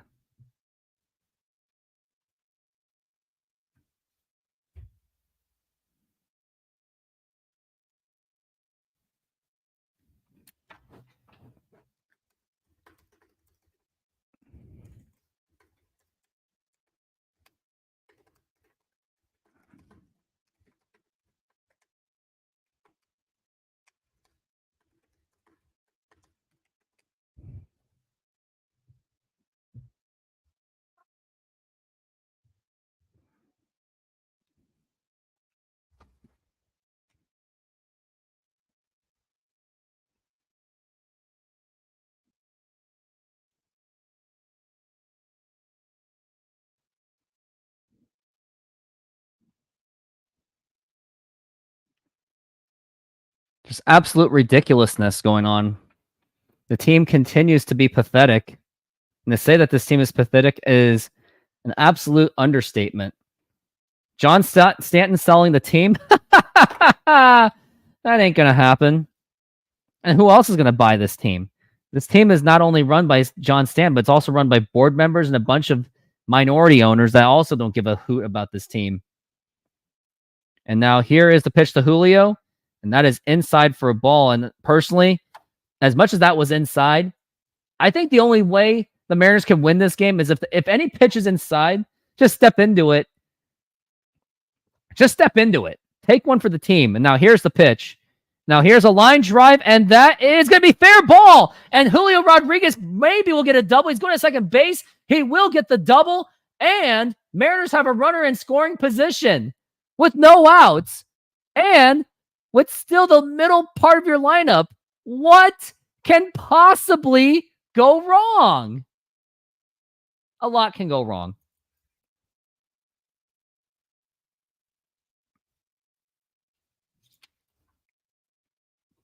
That was a nice hit by Julio Rodriguez, and now hopefully the Mariners offense can really keep this momentum going. Oh, we got Jorge Polanco up to the plate, and Polanco, because of your horrible hitting and your fielding, this is for you.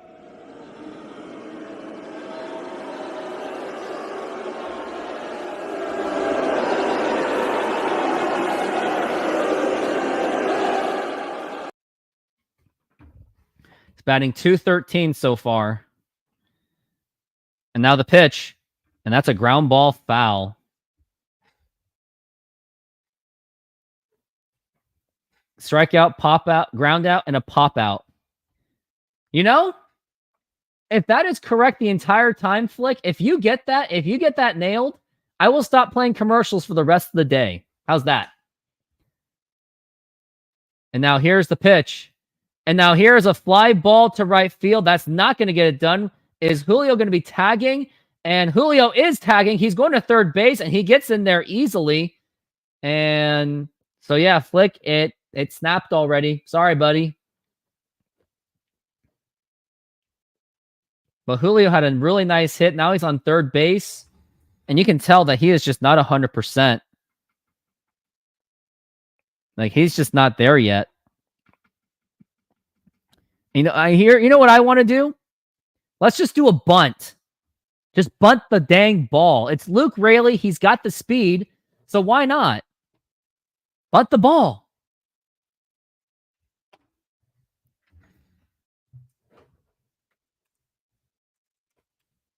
And now Luke Raley's up to the plate. And now the pitch. And now here's a foul ball. I'm telling you, bunt. Just bunt. Just get Julio in. Because you know this offense is absolutely incapable of scoring. They're allergic to scoring more than 2 runs. Luke Raley holding that nice blue bat. And now the pitch. And now the line drive foul again. And just to think that now you can't bunt anymore. But you really should be bunting. And they're reminiscing about Luke Raley's home run, but honestly, I really just don't care. It doesn't matter anymore.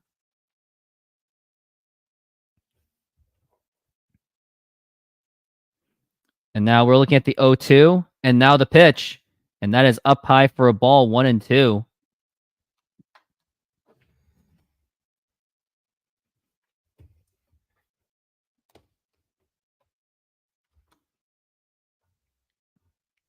Luke Raley has played better in August, I guess, they're saying. Has an OPS of 1.007.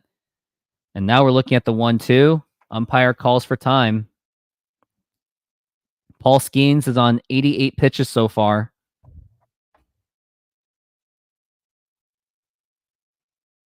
And now the pitch. And that is low for a ball. Good stop by the catcher. If that went through, Julio would have scored, which would have been nice. And the scary thing is, if a strikeout happens, you got 2 outs. And the man that's going to be up is going to be Dom Canzone. And you didn't bother putting him in the bottom of the lineup, which he deserves. And now we're looking at the 2-2 and the pitch. And that is ball 3. That really got away. And now we're looking at a 3-2 full count. 90 pitches for Skeens so far. He has struggled quite a bit. But yet, only has given up 2 runs. And it was pretty much by accident. And now the 3-2 pitch. And that is fouled. And he is still fighting this off. And what would really be ideal is I'll even take a sacrifice fly, some kind of a fielder's choice that will get Julio in.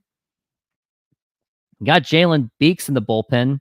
So that means if he's in, that means Mitch Haniger is going to be a pinch hitter, which I'm also heavily against. And we're looking at a 3-2 count for the Luke Raley. He needs to be Nuke Raley right now. 8 seconds left on the clock. And now the 3-2. And that is ball 4. Take your base. And if I'm Luke Raley, maybe see if you can steal second, because I don't want any kind of a risk for a double play. Or, you know what? Canzone, why don't you just bunt? Because you can't strike out. Canzone. Bunt, please. You are incapable of hitting. So try bunting. We just need 1 run in, because we know that Canzone is a feast or famine kind of hitter in a really bad way. Luke Raley's at first base, as he did draw that walk.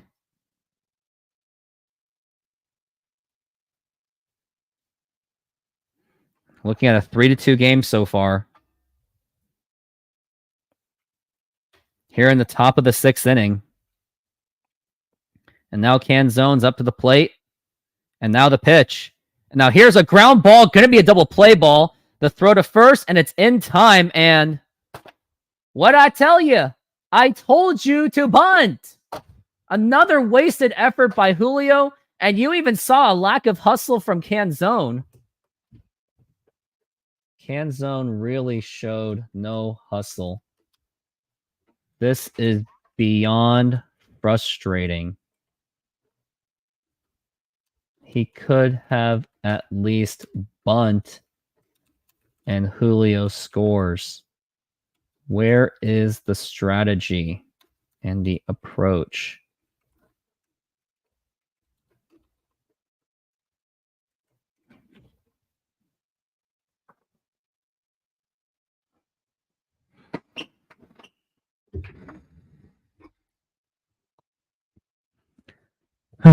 I can't even watch this at all.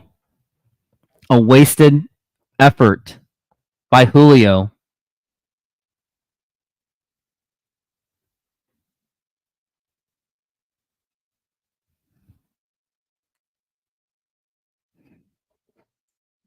He'd just rather ground into a double play. That's what he would rather do.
And now we are back from the break, and we are in the bottom of the 6th inning.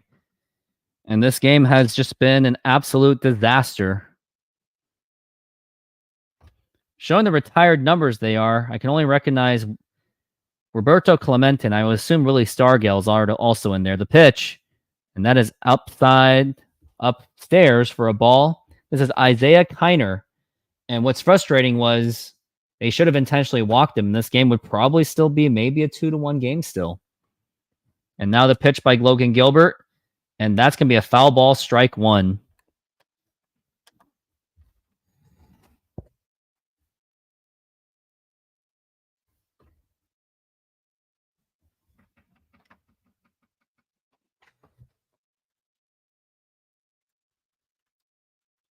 And now it looks like we're looking at a bunting effort, and looks like he's going to get there to first. Throw the first, and that gets away. And now he's going to go to second base. A terrible throw by Logan Gilbert. And now you got a man on second base.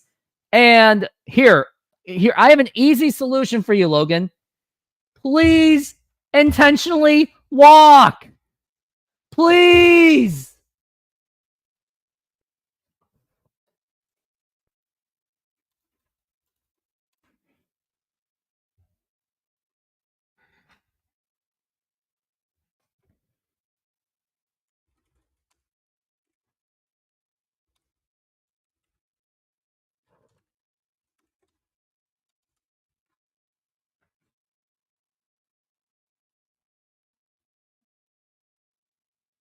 And now here's a ground ball, and that's going to be a throw to first, and that is in time. And I'm making a really big tweet. It says, Logan, please intentionally walk, please. And I'm putting a bunch of pleases in there. Because it's like, what do you got to lose at this point? You only got one out, too. So this is a perfect opportunity to do the intentional walk, but Service is lazy. He doesn't want to do anything like this.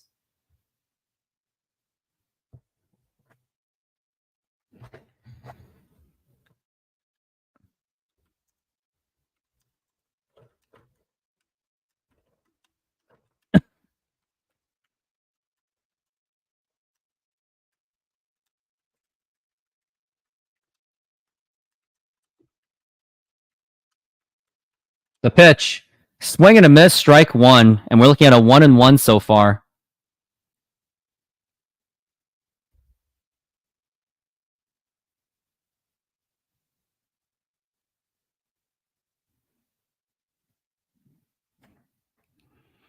And now the pitch. And that's going to be a ball, and that nearly gets away. And we're looking at a 3-2. Well, the game's 3-2. Pirates. 2-1 count.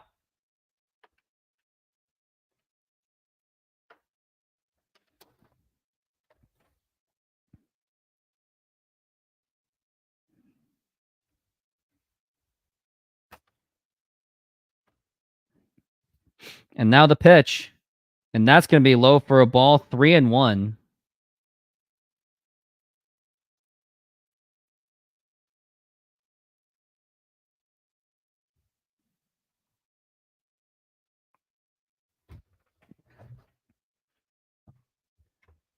And now here is the 3-1 pitch. Swing and a miss, strike 2.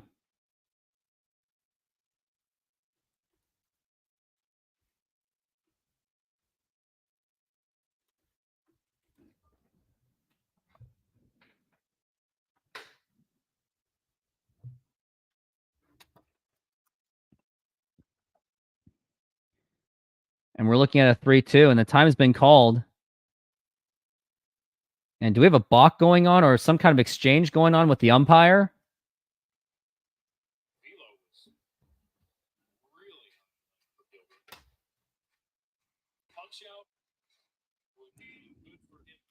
A punch out would be good, but I'm also not against the concept of trying to go for a double play, so maybe start by doing the intentional walk.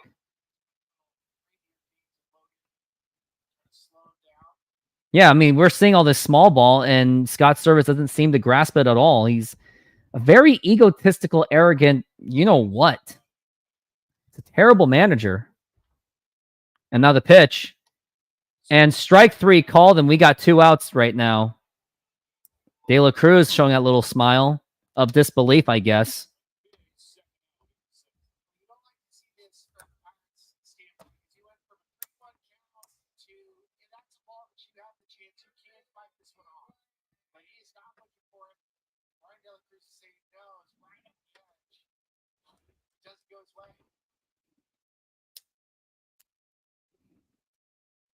And now the pitch. And now that's going to be low for a ball. Sid Rock says, I think Scott is just waiting for his retirement in 2025 at this point. He just doesn't care, it seems. That's why you just get rid of him now. But Jerry Dipoto won't fire his friend, which is why you can't have friends in this kind of business. Swing and a miss, strike one. Nobody's ever questioned his defensive abilities. He's a gold glover. Finally, we saw some of the other than going on not a gold glove national league. But the offensive numbers, I mean, so many hard ground ball outs. And now the 1-1. And did he go? He did not. It's going to be a 2-1 count so far.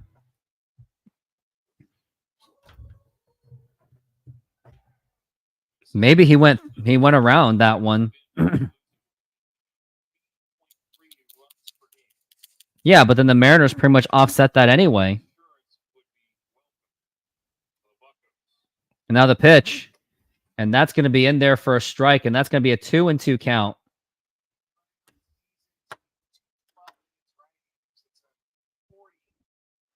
OPS plus, which is 60% worse than league average, right on right.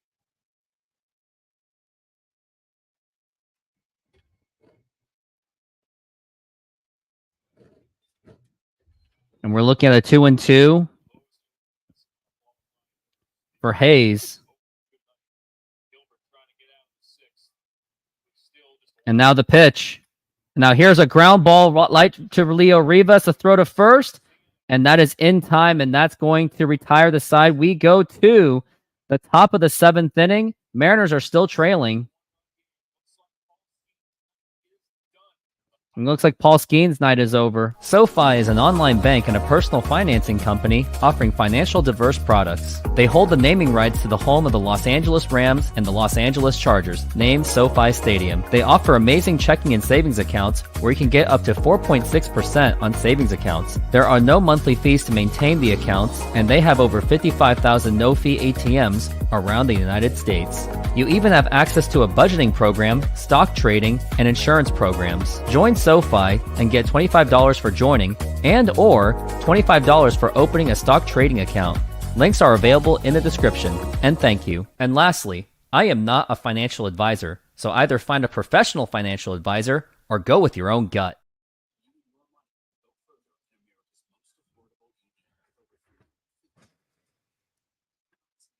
This game is just frustrating. Kevin Kirby, you would rush JP Crawford back. He's not hitting the best, but he's our captain. Can't miss his timely hitting. I don't even know if that even matters anymore. At this point, why don't we just call up Cole Young?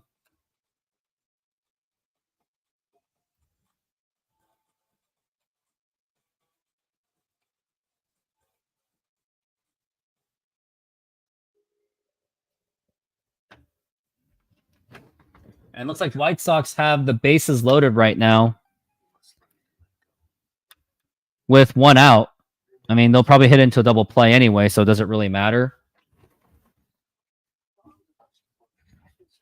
Mariners have got to find ways to score runs. And maybe they should do the small ball approach, but they just won't do it.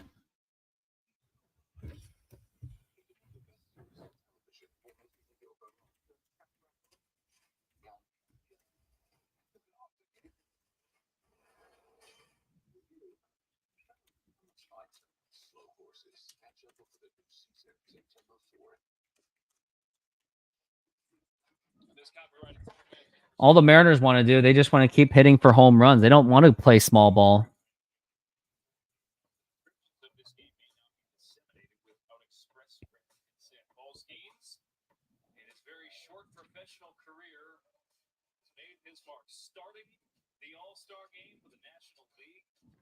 Paul Skeens looks like his night is over. It looks like we got the bullpen. Now here's Josh Rojas.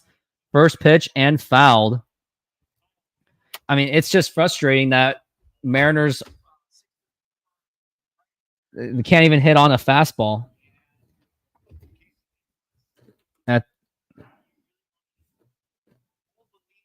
At this point, Mariners hitting, and now the pitch. Oh, and he was trying to go for that bunt.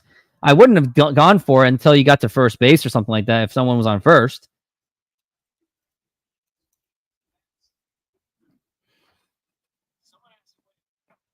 Like, could this offense be worse than the 2010 Mariners? I think it's very possible. And now the 1-1. And that is a strike. That was just right down the middle. I don't understand why Josh Rojas didn't swing at that.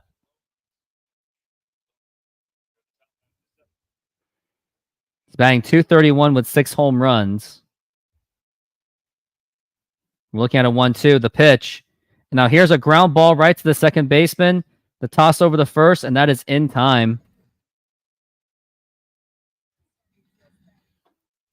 Paul Skeens, aside from that one little inning hiccup, he's still got those strikeouts.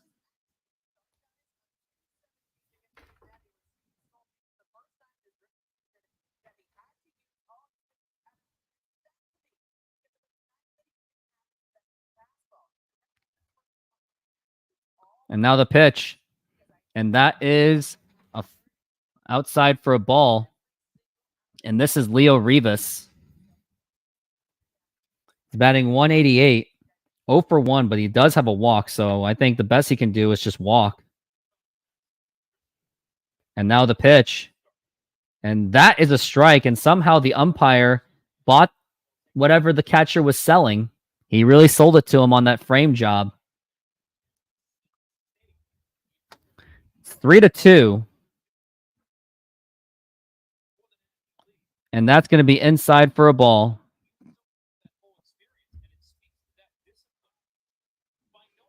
They're talking about discipline, and the Mariners have no discipline. When you see Randy Arozarena like fielding like complete butt, that's undisciplined. And then all we're getting is foul balls.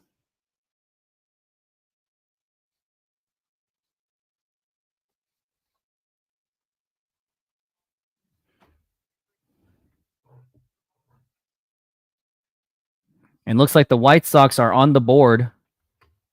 Looks like they have just scored. But they only scored 1 run with the bases loaded. Pathetic. And now we're looking at a 2-2. And now the pitch. And just barely misses it. And that's going to be 3-2 for Leo Rivas. I wonder if I'm the pitcher, I'd just give him a bad one because he'll swing at it anyway, probably. The pitch. And that's a foul ball again. Just again, these fastballs right up in the middle, and you can't even get it in play. Like, that is like hard to do when you're given an up in the middle and you still can't hit anything. And now we're looking at the 3-2, the pitch. And now here is a fly ball to center field, and the center fielder barely had to move. And he makes the catch, and that's going to be 2 outs.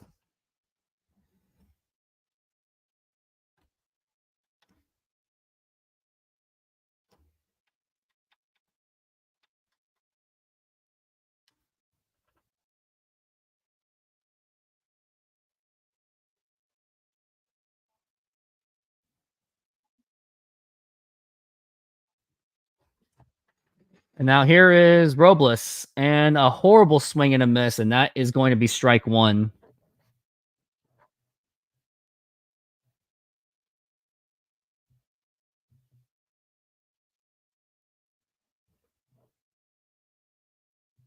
The pitch, outside for a ball.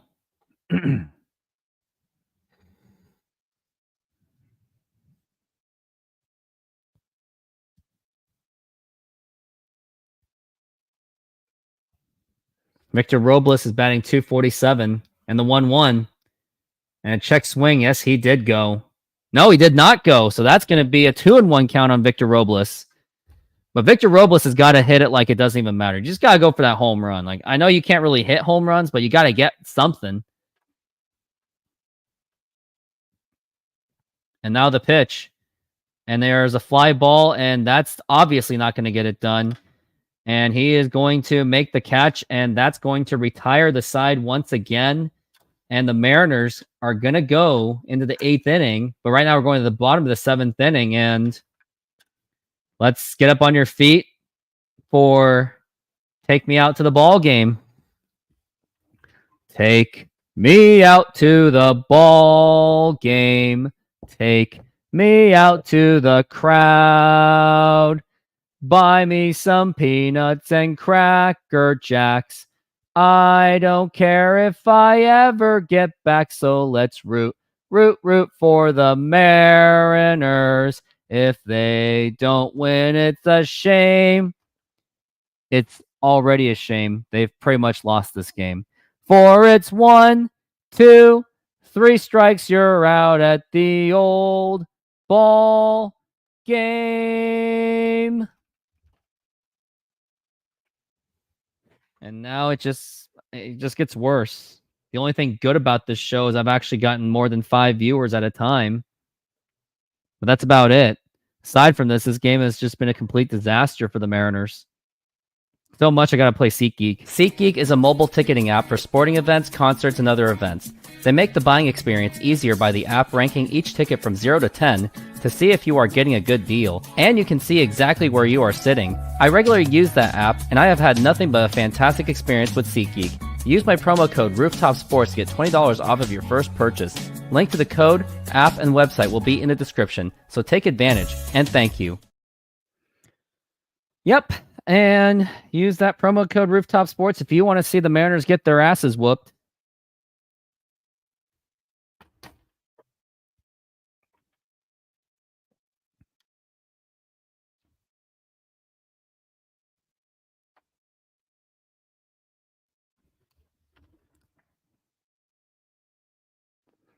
I'm so speechless of how pathetic this offense really is.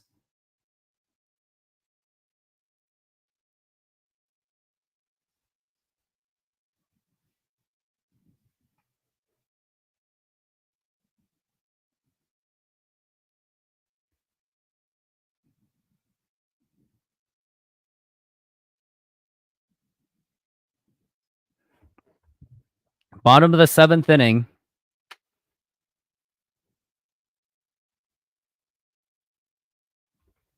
And now the pitch. And now here's a ground ball right to Polanco. Nearly bobbles it to throw to first in time. And amazingly, Logan Gilbert is still pitching. He would have been out of this game by now, usually. But I guess they're still going to give him a shot.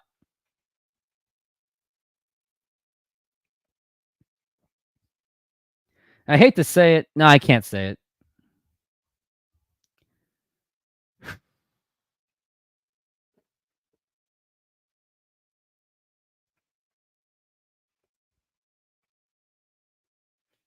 And now we're looking at the next pitch. And now here is the pitch. And that's going to be low for a ball.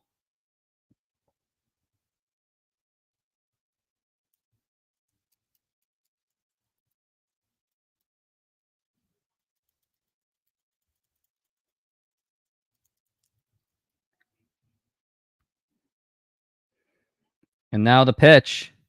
And that's going to be low for a ball, 2-0.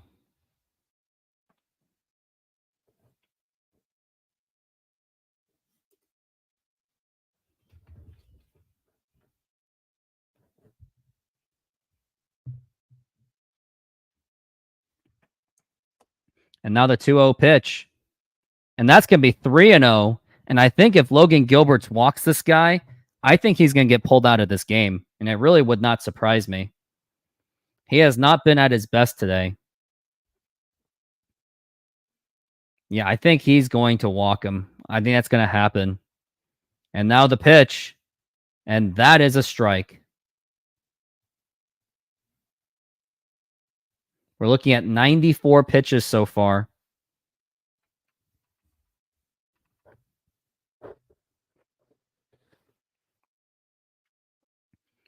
And now the 3-1. Swing and a miss, strike 2. They need a manager to light fire under their butts. Not positive, but I feel Scott sugarcoats everything and babies the players. That's exactly what he does. He turned. Where's Justin Turner? Why isn't he playing?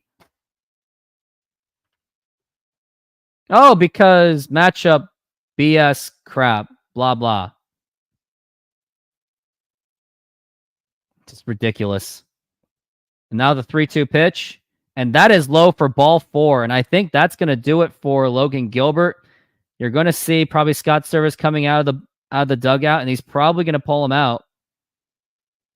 Wouldn't surprise. Yep, you can see the footsteps going in, and I think Scott Service is coming out, and I think he's going to pull him out of this game. I'd be shocked if he doesn't get pulled from this.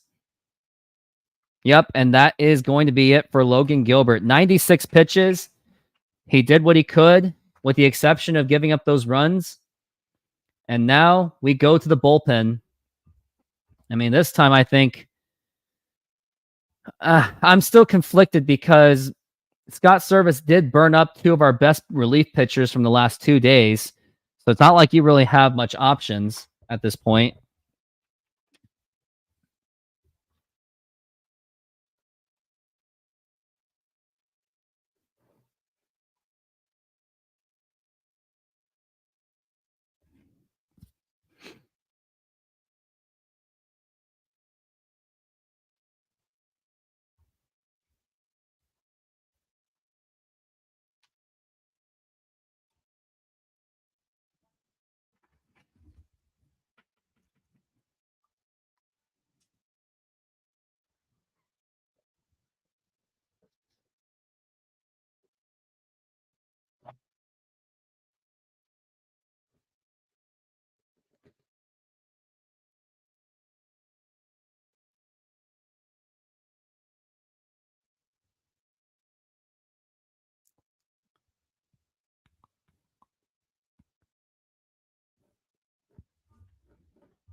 I wonder who's in the bullpen. It's going to be Austin Voth. Exactly what I kind of predicted.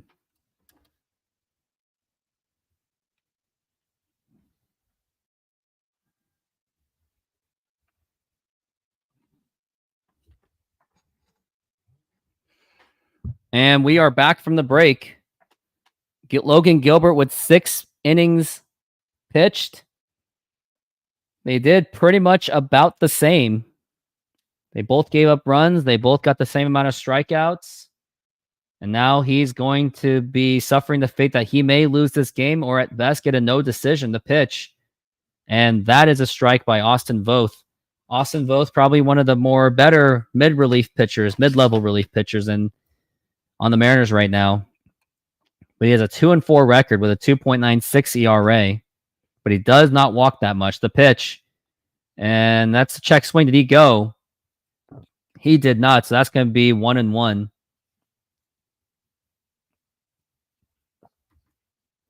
If you were Logan Gilbert, would you be giving your all at this point in a game with your offense? I don't know. If I'm Logan Gilbert and any of these starters, I would be like hammering the hitters to like, hey, do better. But we now live in a society where everyone's just weak, not willing to take criticism. And the pitch. Now here's a ground ball, and that's going to get right through for a base hit. And you got a Rosarena barely just running it. And that is an easy base to get to third base. We've got runners on first and third. And this may just be the dagger. And the thing is, I mean, I didn't really put too much on Scott Service for pulling out Logan Gilbert. I mean, he was already just getting bounced. And that was just right down the middle. And Austin Voth, that was a terrible pitch.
We got a pinch runner for the Pittsburgh Pirates. Now we got no outs, and I don't know how the Mariners can get out of this.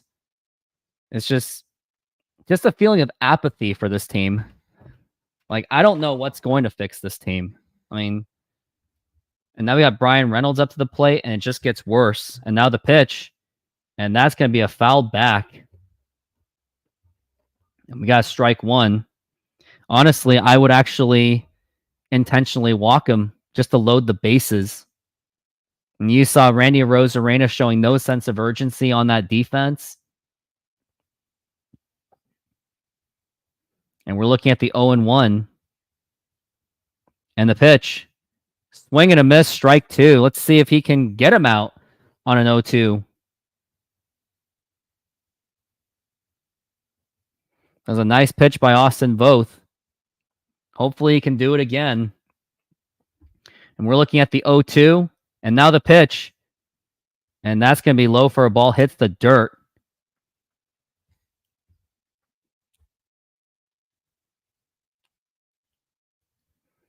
Looking at a 1-2 count.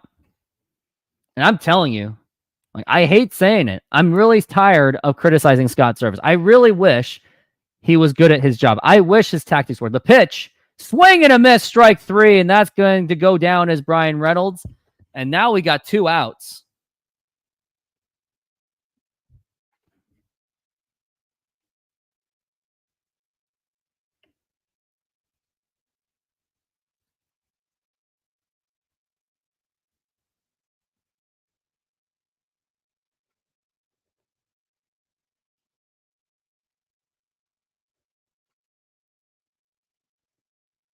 And now the pitch.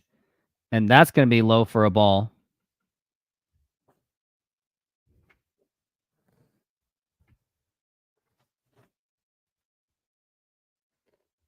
O'Neal Cruz is up. He's 0 for 3 so far. And now the pitch.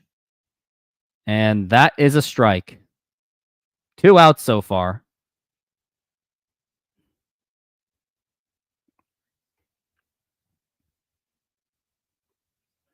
Pirates have an awful losing streak, but it may be broken today, all thanks to the Seattle Mariners. And now the pitch. And that is fouled. Our oldest Chapman, that's the only thing that gives the Mariners hope, because he does tend to choke the big ones, and maybe he will this time. And now we are looking at a 1-2 count so far. Just get out of this inning, and then maybe the Mariners can make some crack of a run. The pitch. And now here's a fly ball to right field, and Canzone can't get to it. He misses it, and that's going to score in a run, and that's probably going to score in another run as well. That's 2 runs in, and the Pirates lead 5-2, and just terrible fielding by Dom Canzone. Usually he gets those, and now that just may be the dagger of this game. You saw a terrible diving effort by Dom Canzone. Like, I honestly think that Canzone should not be on this team. Canzone really should not be playing anymore. Let's put Luke Raley back here and maybe call up Tyler Locklear or something. I don't know.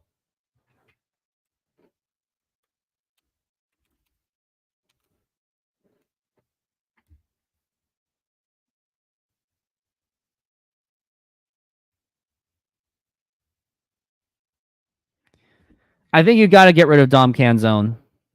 It's just not working. And now Scott Service has pulled out Austin Voth. And now it's 5-2. And this game really is over. I mean, I can just say it right now. This game is over. To say that it is over would be an absolute understatement.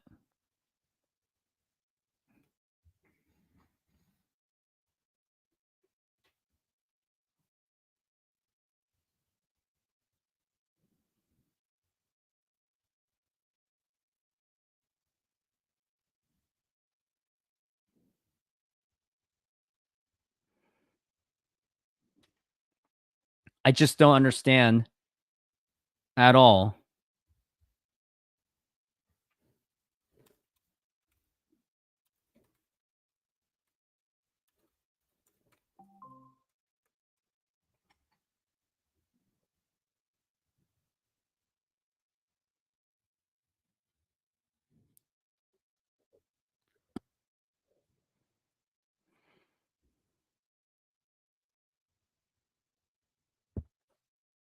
And that should have been a catchable thing by Canzone. That was inexcusable. I'm not giving him any excuses.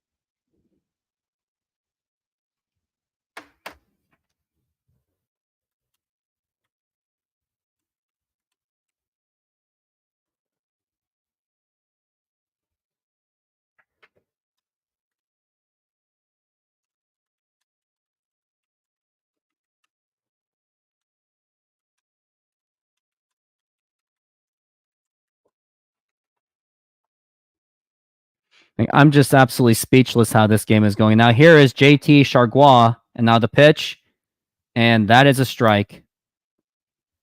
Yeah, this team is an absolute joke. Like, if I am the Mariners fans, they should be met with absolute boos. We need to hear that this is not acceptable. The pitch, and that is going to be outside for a ball.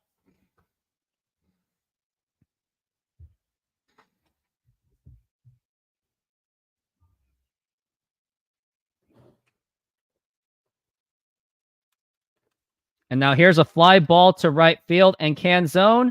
This time he makes the catch, and that's going to retire the side. But just by that, he should be pulled out of this game. Put in Mitch Haniger. He should not be playing. Like,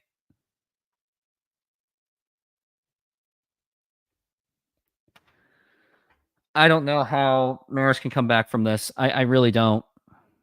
Like, it's just the feeling of hopelessness. Like, it really is just hopeless.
Scott Service should have been fired in 2018.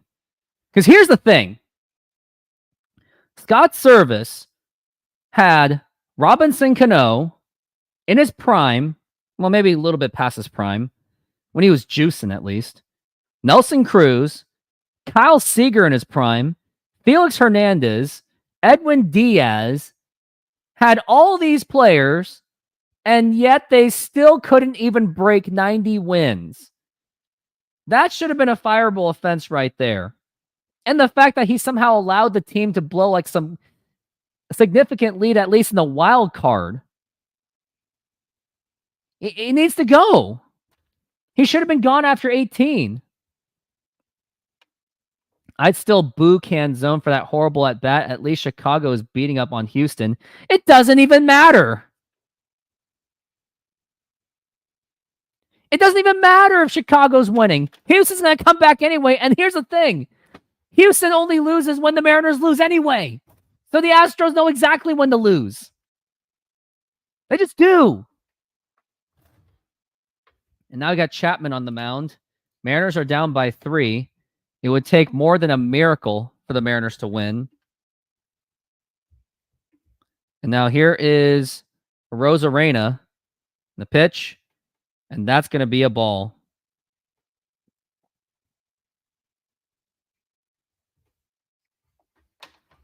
Scott will say Skeens is a great pitcher and blame it all on that, but not our own team. He never blames his own team. And now the 0-2 pitch. Inside, and that nearly got him. And I would say take one for the team, but that would have hit his knees, and that wouldn't have been good. And that was a pretty dangerous fastball by Chapman.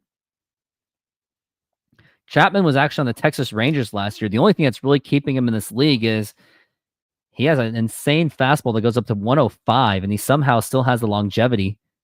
But he's been known to be a choker. And now the 1-2. And that is going to be popped up, and that's going to be well out of play.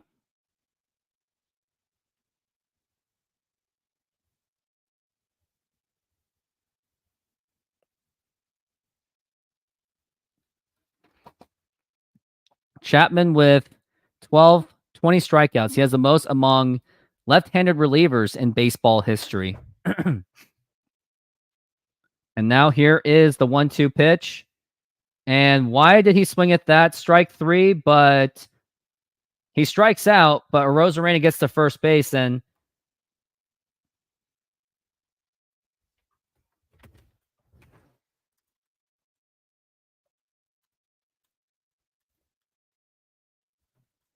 that looks like there's a conversation with the umpire now. He's not happy about it.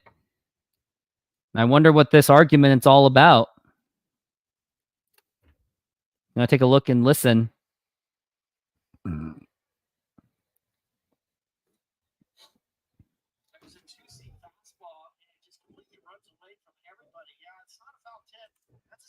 He was trying to argue that it was a foul tip.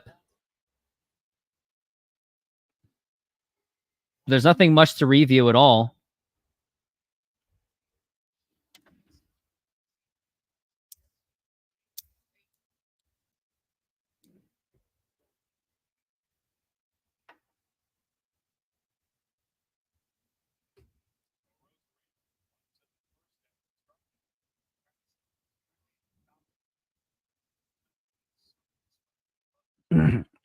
And now the pitch. And that is inside for a ball.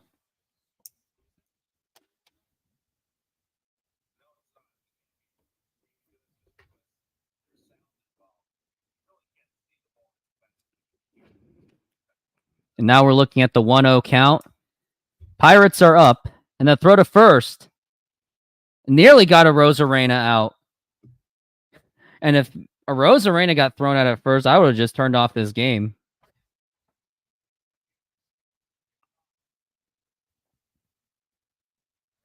Nearly got him out too.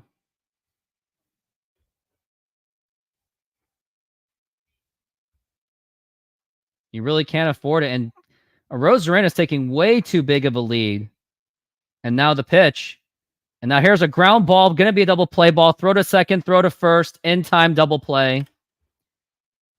And this just continues.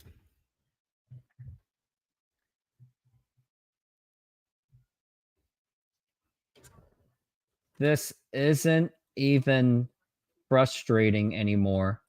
This is just funny.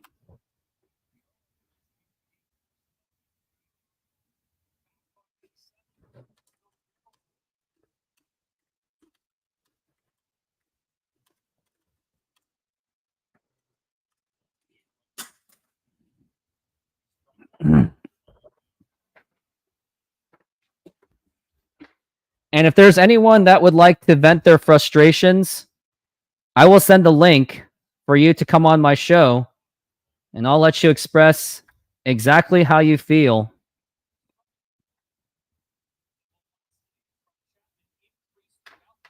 Like, I'm telling you, like, this is not even funny. This is not even frustrating. It's just funny.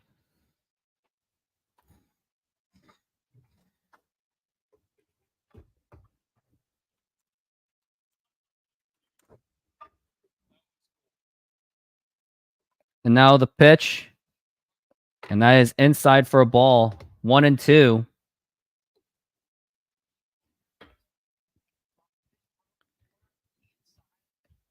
And Julio has a much more than 50% probability of striking out.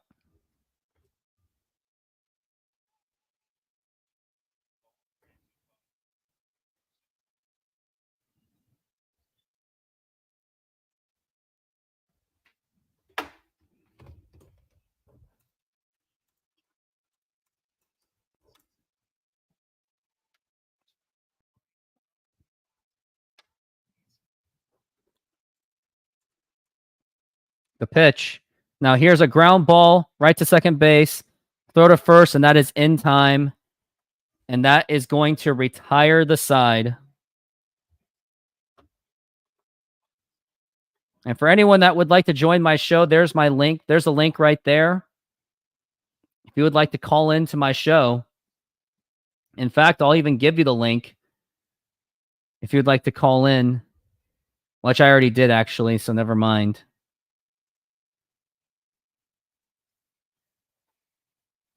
Okay, I guess I don't have it. Oh, here it is. Call into my show. There's the QR code if you would like to call in. Life after Scott and Jerry. Who knows if that's going to happen? I mean, I guess an above 500 record is going to be more than enough to keep their jobs.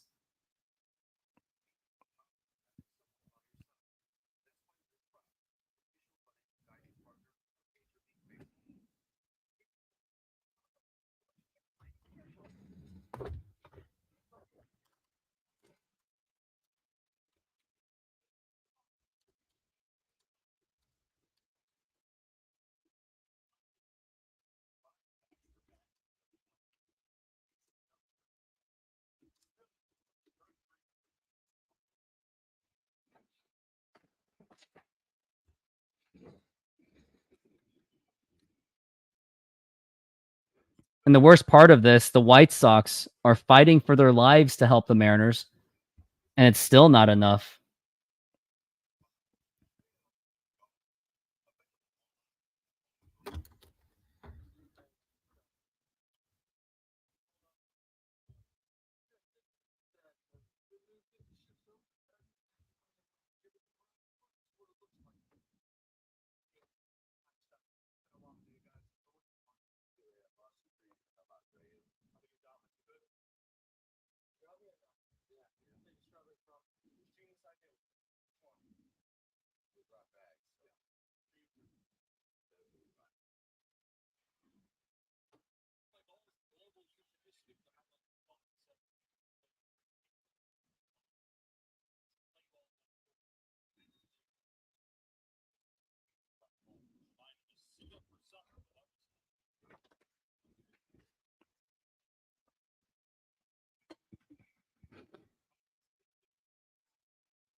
I think, looks like we've got Kevin Kirby saying, I think Rayleigh home run hurt more than helped.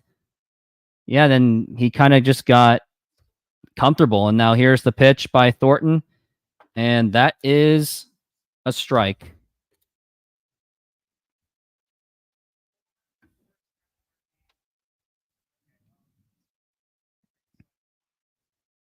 And now the pitch. And that's going to be foul ball.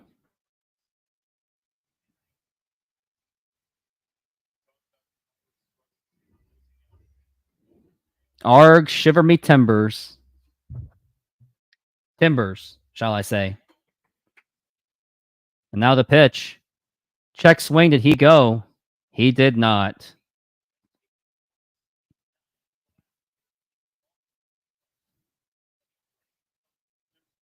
No, but he did go around on that. 1-2 so far. And now the pitch. Swing and a miss, strike 3. The thing is, Kevin, I think you just got to fire all of them. Jerry's the one that let Scott Service be on the job for too long. He should have been fired after 2018. And next time, hire someone that doesn't value friendship over business.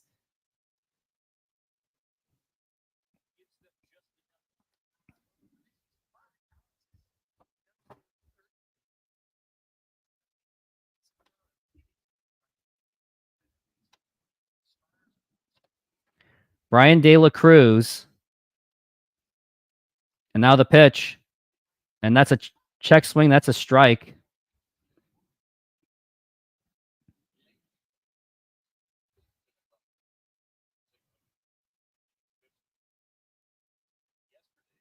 The pitch. And that is outside for a ball.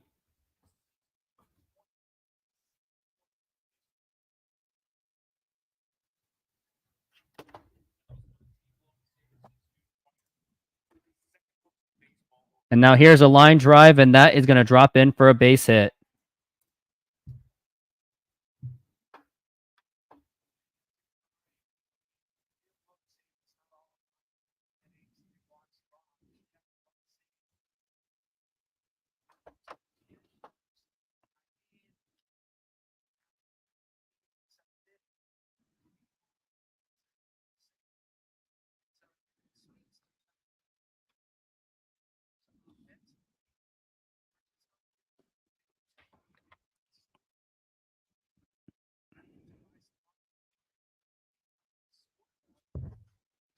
They're not scoring enough because the team's undisciplined.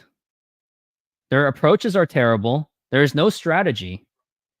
They got to fix this. And now here's the pitch. And that is in there for a strike.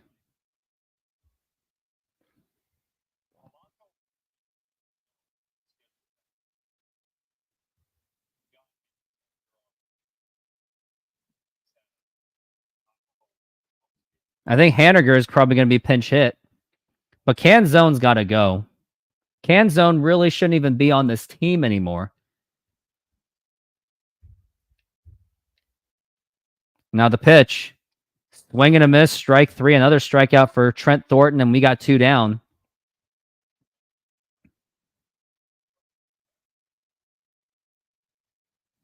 On the bench, got Mitch Garver, Mitch Haniger, Dylan Moore, and Justin Turner. And somehow you put Dom Canzone on this team? Like, why didn't you just put in Luke Raley at right field and Justin Turner at first base? Oh, matchups. The pitch. And that is inside for a ball.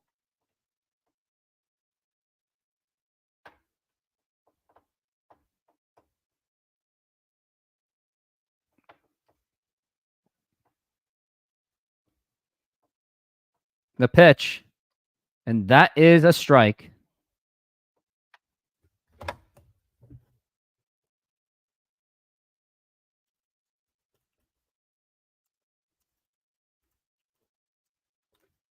The pitch. And that should be a strike right there. And that is a strike. Mariners are just completely playing lazy baseball.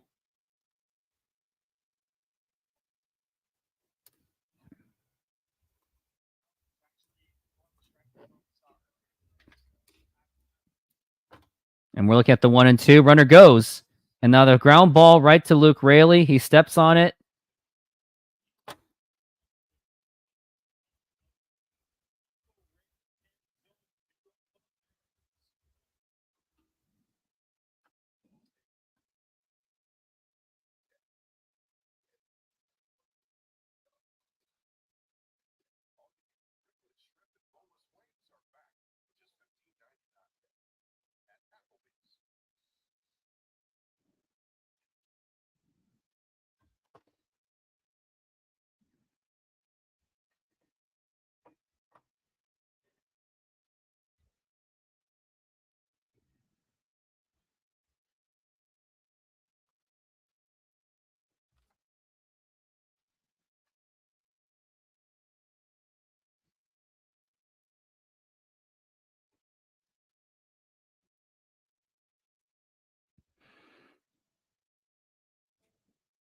Turner should be an everyday player. Absolutely.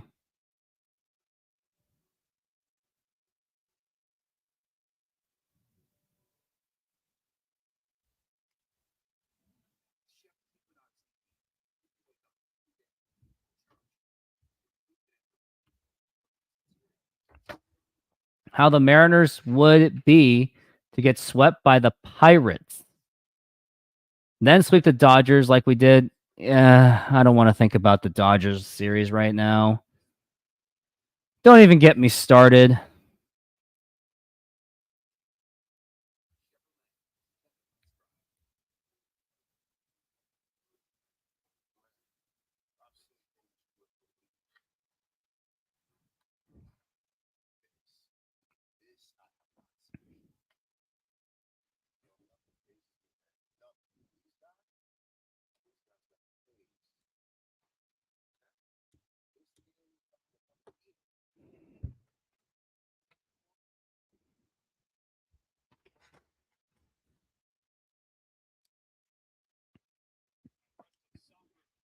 And we are back from the break as the Mariners are about to meet their fate on losing 4 in a row to a bunch of losers.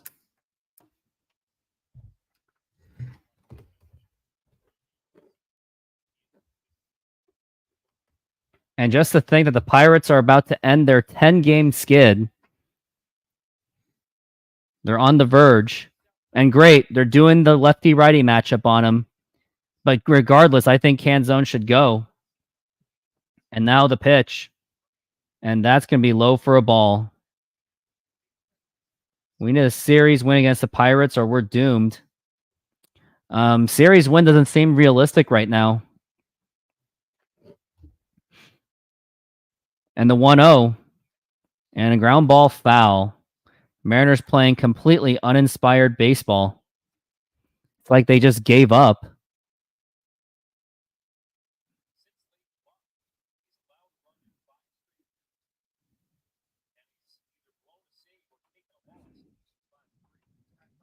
And now we're looking at the 1-1 and the pitch. And that is up high for a ball. 2-1 to count. Even Darth Vader's covering his face in shame. Just look at him.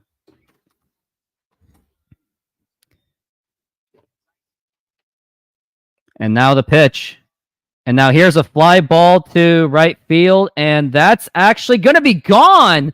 That's a home run for Jorge Polanco. And the Mariners close it to within 2. And it's now the Pirates 5 and the Mariners 3. That's how out of it I am because, wow. It's been what kind of just a home run that may not be mean for much. I mean, you see Pirates fans laughing. They're like, yeah, whatever. They're not coming back anyway. Beautiful hit by Polanco. Finally took advantage of an actual good pitch to swing at. It was caught by a Pirates fan. That's why he was laughing. And now here is Luke Raley. And that is a strike. Bednar, yeah, I think he is on the mound. And somehow Mariners are going to make him look like the next coming of a great bullpen pitcher. And now the pitch. And that's going to be low for a ball.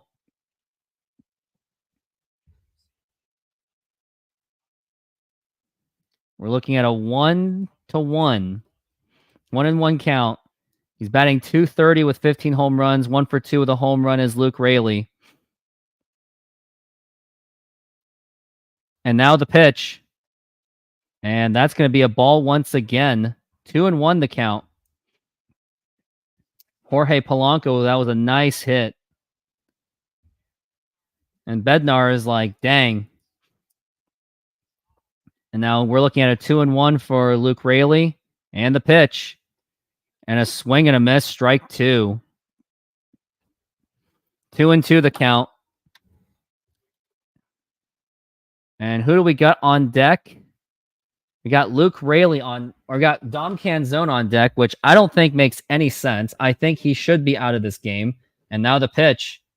And now here's a line drive, and that is going to be a fair ball, and that gets not into the corner. And is Luke Raley going to second base? Nope, he's going to stay at first.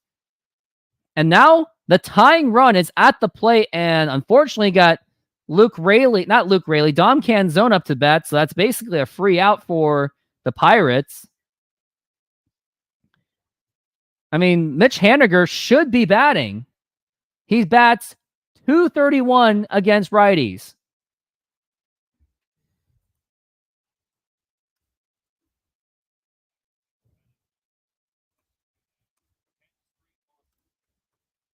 Great.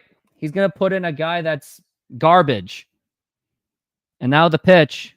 That is outside for a ball. I'm telling you, I think this is the opportunity for... Yeah, put in like Trey Turner. Or at least Mitch Haniger. Oh, but lefty-righty matchups. And now the pitch. And a swing and a miss. Like, I'm telling you, pinch hit Turner or pinch hit Haniger. Put in any of those guys. Why is this so difficult, Scott? It's common sense. The pitch. Are you serious? Please put in Mitch Haniger. Not on 2 strikes, though.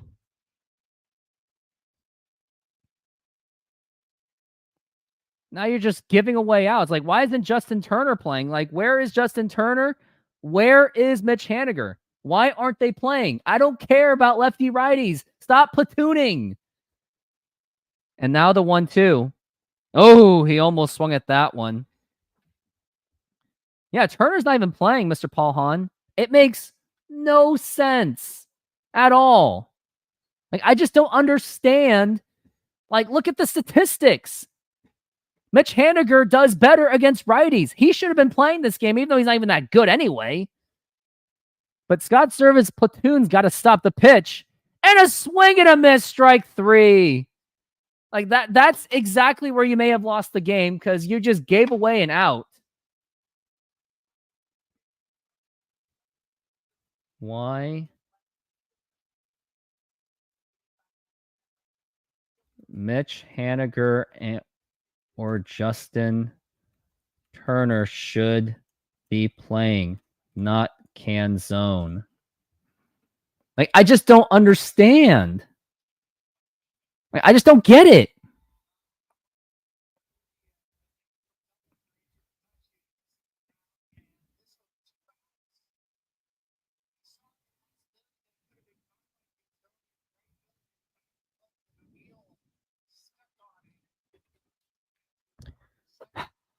It makes no sense. But you're playing with the matchup, and there's no reports on, oh, now you put in Mitch Haniger for Josh Rojas. So that means Dylan Moore is going to play. Too little, too late. And now the pitch. And check swing. Did he go?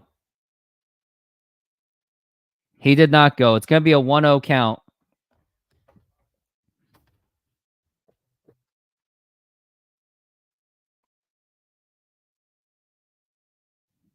If you want to strike out Canzone, throw up around his eyes. Yeah, pretty much. I'm just reading all my tweets right now.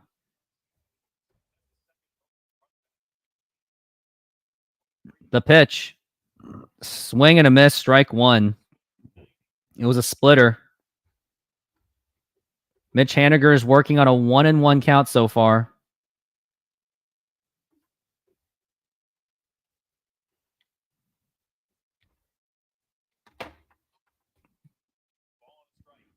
One ball and 1 strike, the pitch. And that's going to be low for a ball, 2-1.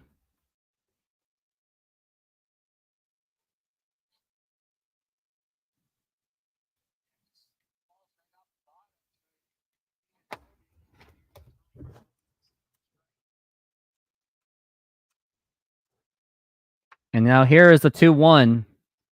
And that is in their first strike.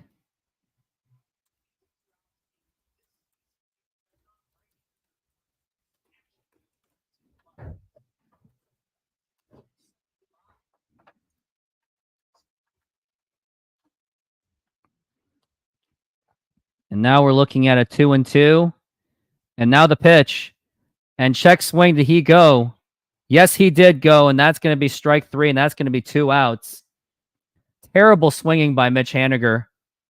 Just absolutely undisciplined.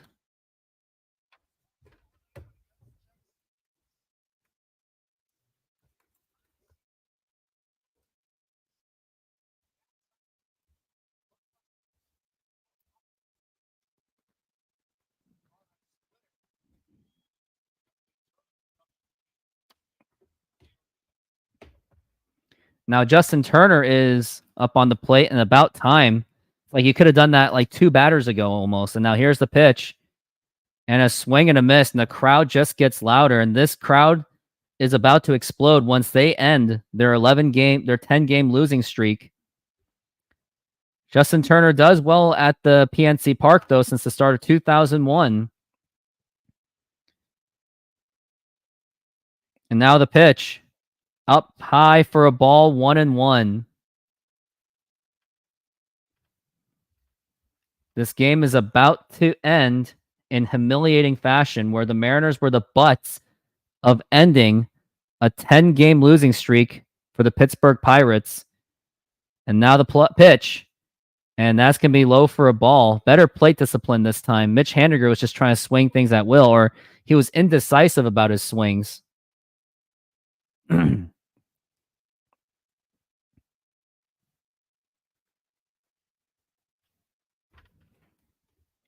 now we're looking at the 2-1, the pitch. Oh, inside. That nearly got him.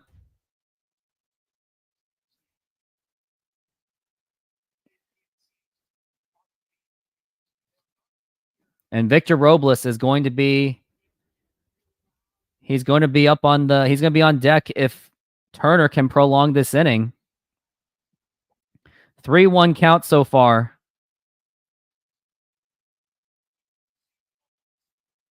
And now the pitch. And that is popped up. And that's fouled. And now the Mariners are down to their final strike. Mariners at least took a 2-0 lead, and they completely blew it immediately. And then the dagger seemed to have hit in the later innings with Dom Canzone failing to make that diving catch. And I really think that should be his last game. He should not be on the team anymore. Send his butt down. But until then, Turner's got to do something. And we got a 3-2 count. And now here's the pitch. And now here's a line drive and fouled. That was easily going to bring it to within 1. Turner had a really nice hit, but just did not happen.